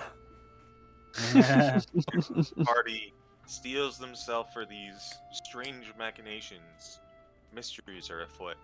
What is causing the Kuoto to hallucinate? What have they created? Is there something deeper? What could be the cause? Tune in 2 weeks from now to perhaps find out a little bit more. On the return of Pact Tactics 3. Okay, I want this to be. Yeah. I want this to be recorded. CG, you are one of like 3 DMs I will trust with Kuatoa after what I've been through. So Just little I- guys. I There. look forward. They're I just look little guys. forward. They're just Shattering funny them. little guys. Just a little guy. They're just innocent men. They're just normal men. You just tied us back to last series. Thank you, Tara. Just innocent fish. They're just normal fish. They're just innocent fish. Okay, but I also know some of us need to start wrapping up because they're on different coasts. So, CG, where can everybody find you? Hello, I'm the CG. When you can find me not nibbling on Flaming Hot Cheetos, you can find me nowhere because I don't much care for social media. But you can find me on this channel every other Saturday for Saved by the Spell. You can also find me on twitch.tv/fartingtart, where you can find me for War of the Shattered Sun every single Sunday, as well as every other Tuesday. So next week for Rascals in Ravnica. Punk. You all can find me on Twitch, Blue Sky, Instagram, sometimes Twitter, sometimes TikTok. Also on Sundays at Farting Tart. Every other Wednesday at Procyon Rex VT. I always forget which one's first, VT or Rex. It's Rex VT. That's me. Tweets. Shit. When I'm not busy Bye. lamenting the fact that we could have had a beach episode, but we're not having a beach episode. That's Yeah, no CG.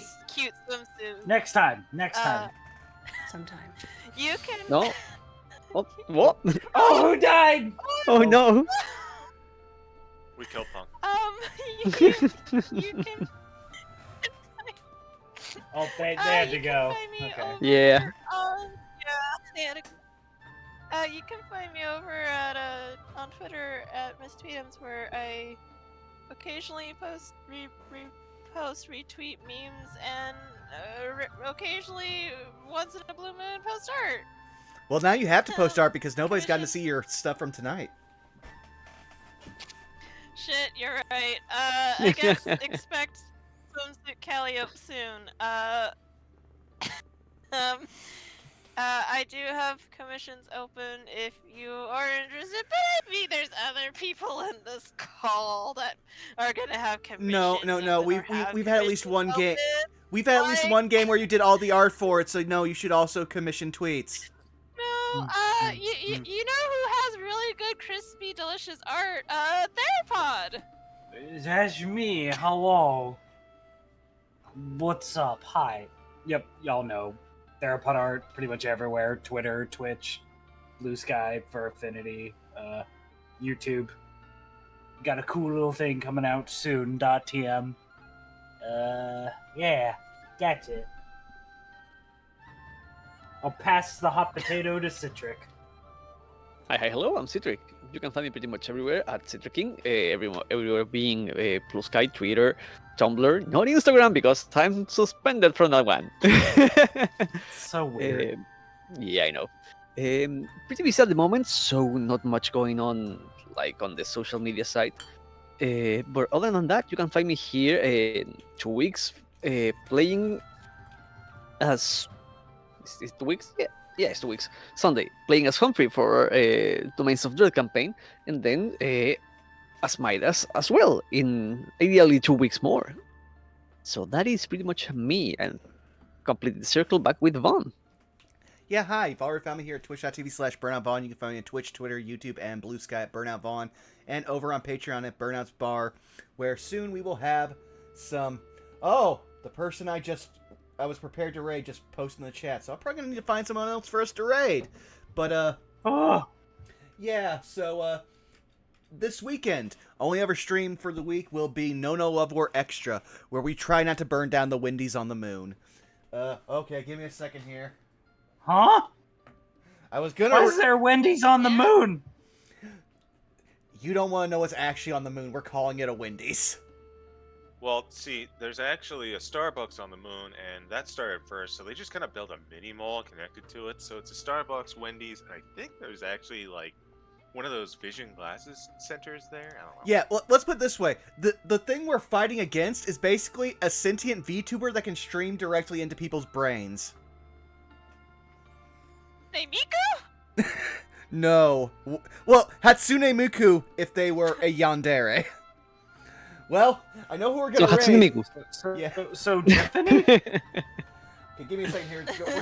We're gonna raid someone two nights in a row. So give me a second here.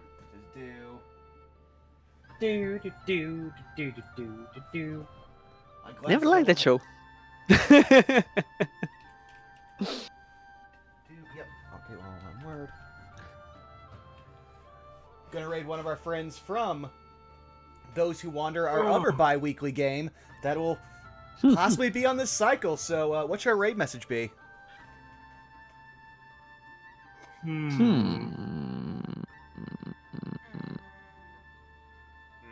don't have a good one this time. Land Shark. Sure. Yeah, Land Land Shark. Yeah. All right, thank you all for coming out. We will see you again in 2 weeks' time. Thank you for being so kind during our return, and we love you. Bye-bye. Take I care, love you. everyone. Bye bye.